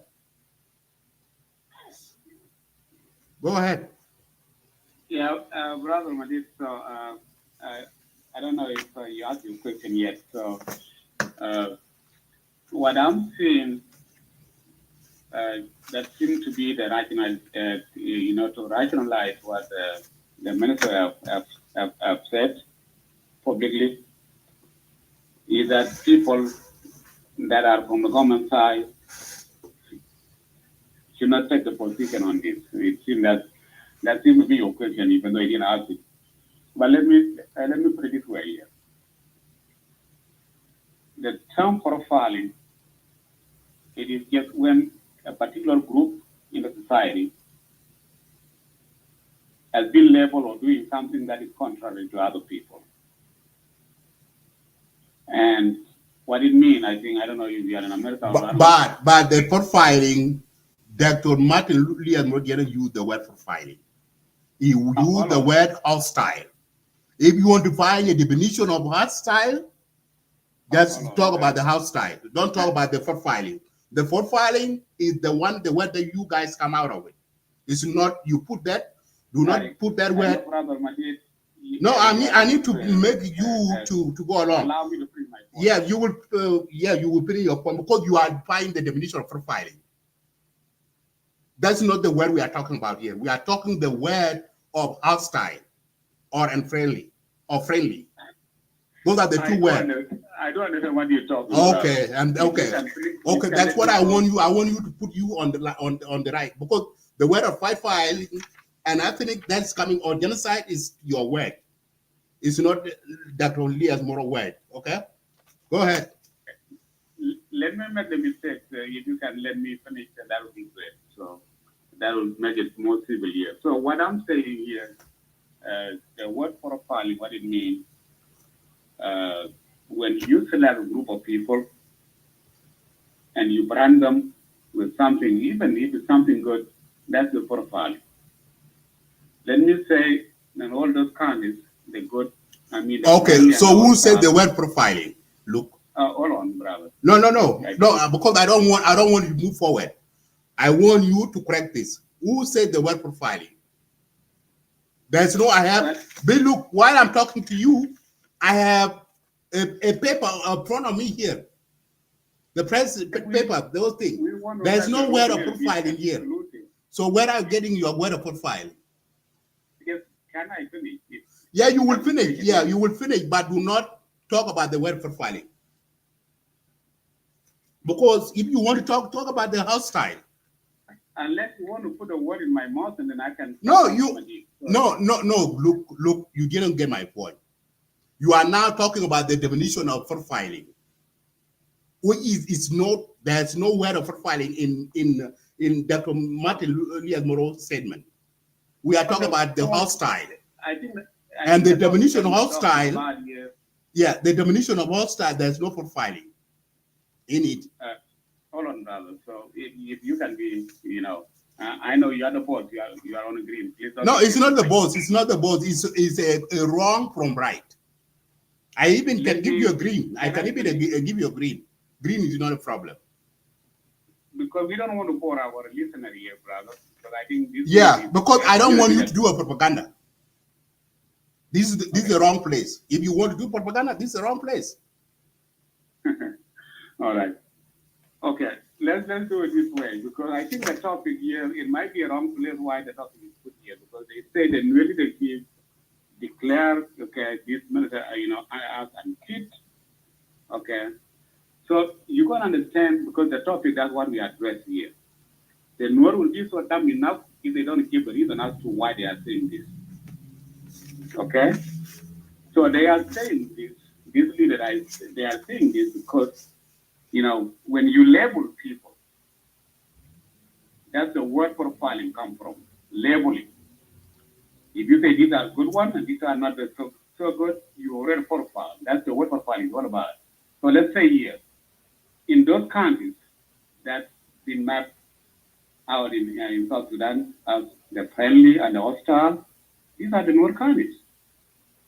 Let us assume that there is Chiluk in Bantiu, okay? Because Bantiu, including also, Pariang and Abiamnom, okay? This is, what Bantiu is. Those two counties are out on the picture. They are not there. They didn't mention them whether they are friendly or they are hostile. That tell you the intention has been expedited exactly for a particular community. What about Akobo? What is that? Akobo. Akobo, of course, is 90%. Maybe 100% is Nuer. So, I don't know what did you do to the natives? Okay. All on is 90% or 100% is Nuer. This is what we know. But let's do it this way. The thinking here that the Nuer are addressing is not because the minister said that it had its part in the country. That would be okay. If you could be smart enough, if you could just leave the family one blank, you even say them. If you could say that the government thing now have problems, of course the Nuer community leadership will have a hard time to come up, even though it is also become a problem. Okay? Because the government who is responsible should not act that way. Okay? If they're mapping the IO is everywhere in the country. That is where we say this minister is unfit and thus he should resign. It doesn't, we have a law, but still we know there's no law. That's why some of you are now thinking, the people who are raising the concern need to be investigated. Okay? So, I don't know how we reason here. Okay? So, when you are in a position of this nature, what you say is for the public. People can see it. There's no cover. You cannot cover it as we can say, we can bring heaven and earth, saying that what you say is right. Of course, it's right because we don't say right thing in our country. If we could say the right thing, we will know here this minister, and as Odwar and Simon say a while ago, this is what the government say, and this is the government policy. Okay? This is the government policy against a particular community in the country that amount to a genocide intention. Look, you said Akobo was 90% to 100% Nuer. Akobo is actually 44% Anuak, actually. So I don't know where you got 90%, whether you genocide the 44% out of Akobo completely. But it's not true. Well, I might be ignorant, so that's fine. I'm not from Akobo. I'm somewhere in South Sudan, okay? All right. So that's where the point of the party that we are talking here about is all about. The Nuer community see this thing really as a deliberate target of a particular community. Okay? It is beyond politics. It is now, the Nuer community takes this one as an essential threat to the community. Because you locate the New Year, that is New Year, that is New Year. So these New Year are good, and these New Year are hostile. You profile the community, and that is by law. Okay? So our call for this gentleman to step down is the right call. Here, I don't know if this is another outbreak here or this is a South Sudan evil. So my conclusion is those who are saying these people can be investigated, can be do the thing. You can do it because South Sudan you can do other things that you do, but you investigate the people who are saying the right thing. Like somebody like James Oz has been a SLM forever. Okay, does he have the right to say, hey, my community should not be labeled this way? Yes. All of you here should say this. If that would be your community that has been labeled here the good and the bad, unless, I don't know, you don't live on us. So you but why didn't they condemn the government soldiers being killed? Why didn't they condemn that? Look, you are now jumping the point, okay? We are now addressing the issue here. They were quiet, and now they're looking for people to try to get support from the Nuer community. That's why.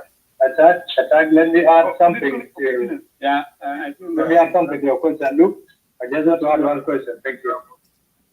What I want to add, the question is simple. You are saying it's better for this guy to respect our call and step down.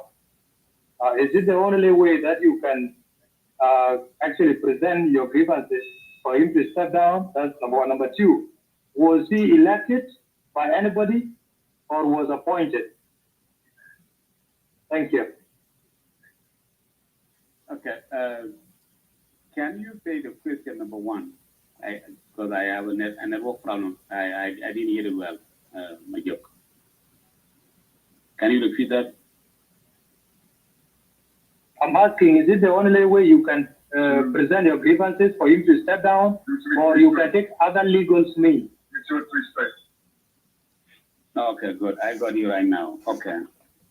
Well, look, if my job today is a minister, you represent me, you represent everybody.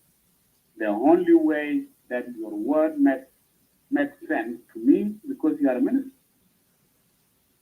Okay?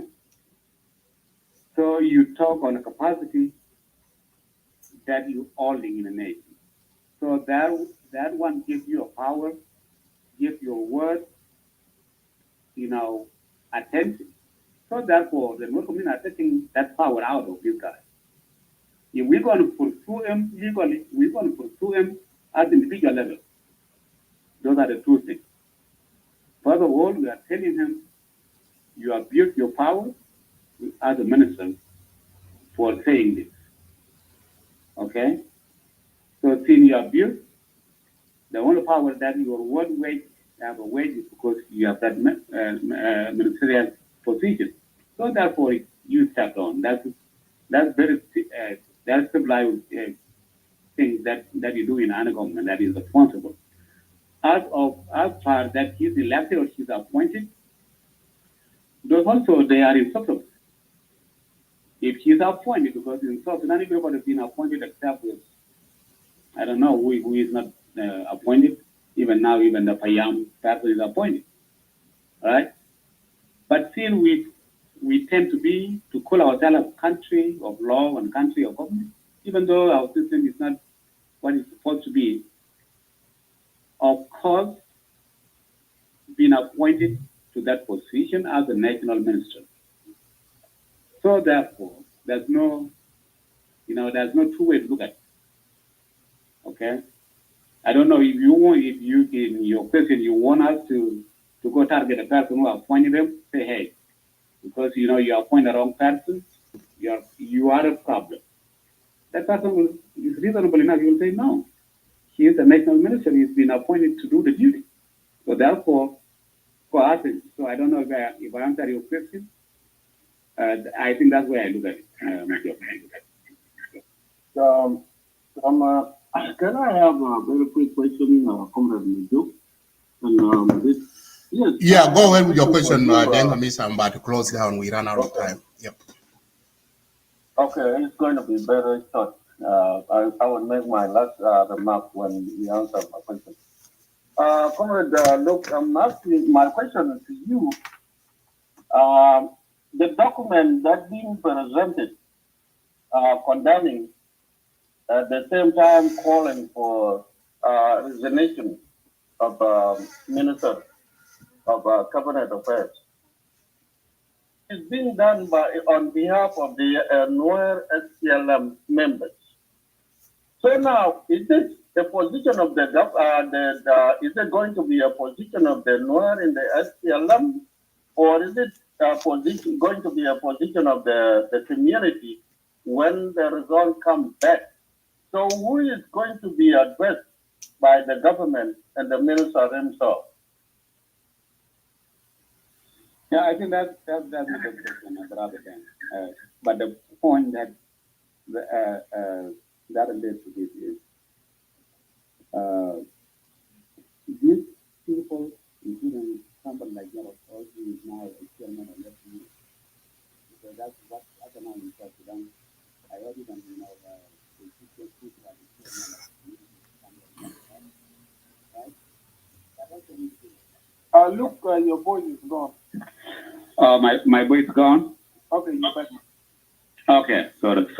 Okay. The question that Ben asked is a good question. Okay, but now you're asking how this is going to be addressed. Let's take this. In South Sudan, I think it popped up in 2016, in which the government tried to get attached to the community. So the people who are in power also being the people who represent the community, because it seemed like the community was running away from this. And that is the policy of the party, of the SPLM. I heard even the Chief Justice, our current Chief Justice is the chairman somewhere in his small community there in Bargaba, right? So this is the right. They cannot be denied the right, because they are part of the community. Okay? So therefore, they have that capacity to be the voice of the community. Ms. Oz is the voice of the Nuer community. If he's not responsive to us as a community, we may have right to say, I don't know what you're doing there. We don't know what you're doing there, right? That's one thing. Okay? Now, being a member of the SPLM, in a normal setting of government, in a government that is democratic, and a party always gets their members from the community. Because party is not a hybrid. All right?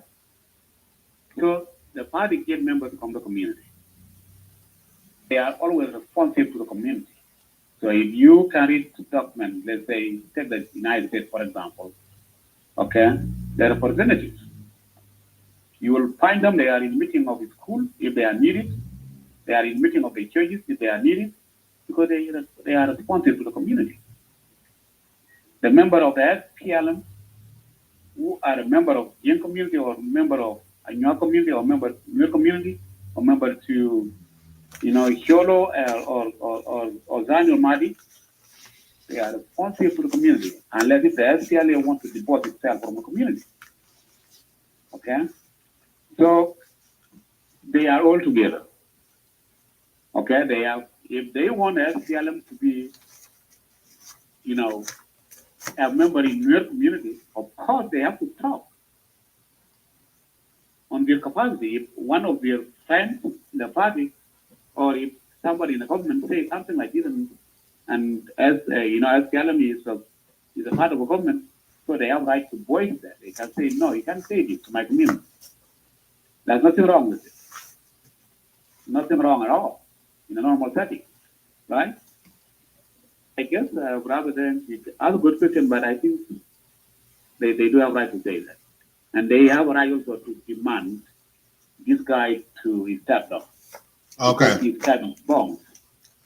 Okay, thank you, Luke and then Commissioner. Before so I will let the clubhouse continue, but I won't close down the studio here. So before I close down the studio, while we continue in the clubhouse, let me play this video from Ministry of Youth and Sport, Dr. Joseph.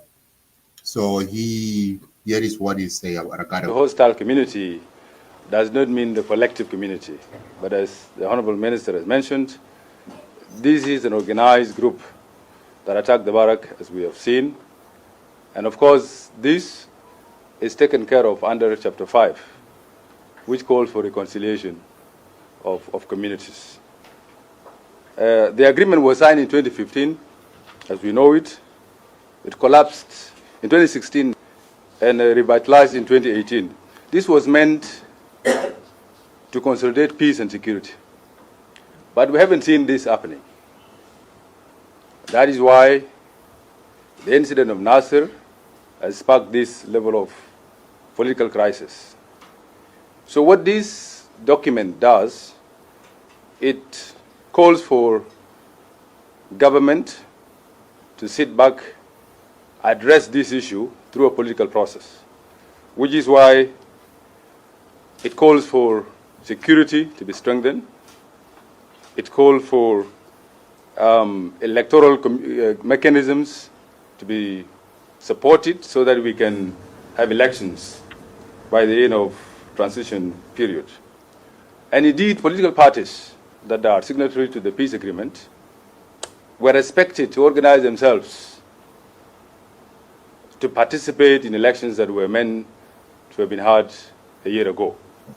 However, one of these political groups, as mentioned, the SPLM-IO, refused to participate through the implementation of the peace agreement and instead insisted on running a parallel military that attacked civilians. So the hostility that we have seen with communities is evidently supported by some of the partners to the peace agreement. That's why they have been influenced to attack military installations. And the remedy to this, as the continuation of the peace agreement calls for, is to emphasize on reconciliation, which is a reconciliation of communities as articulated in Chapter 5. So I thought that needed to be emphasized, that we are not referring to the collective as a community, but that communities have been organized, supported by SPLM-IO to attack military installations. So those ones, of course, are evidently hostile, and the government, when the implementation progresses, will engage them through reconciliation processes.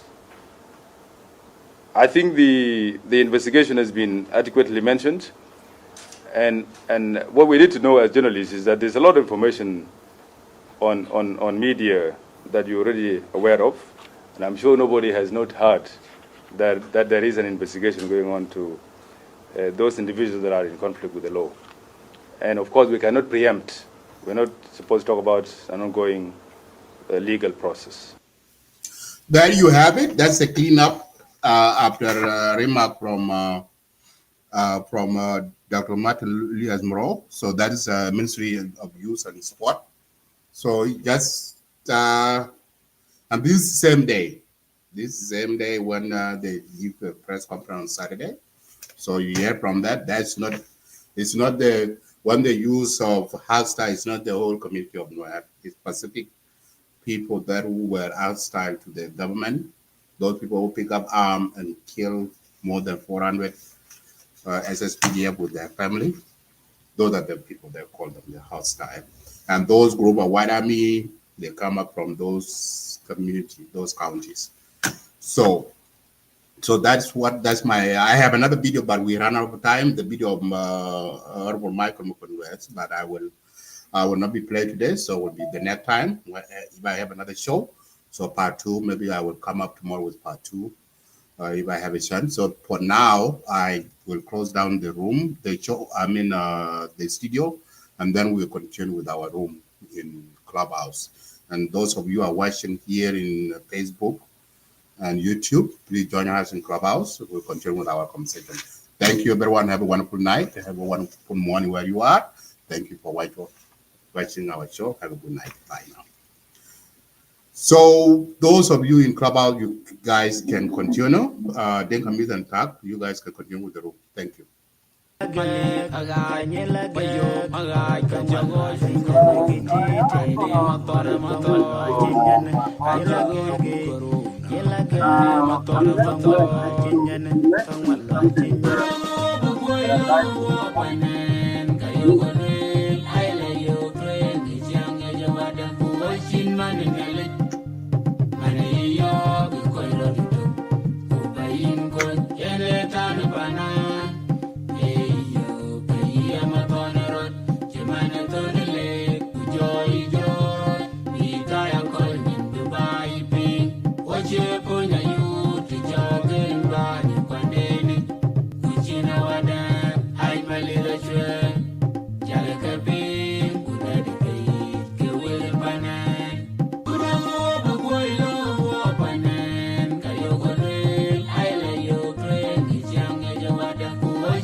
Bana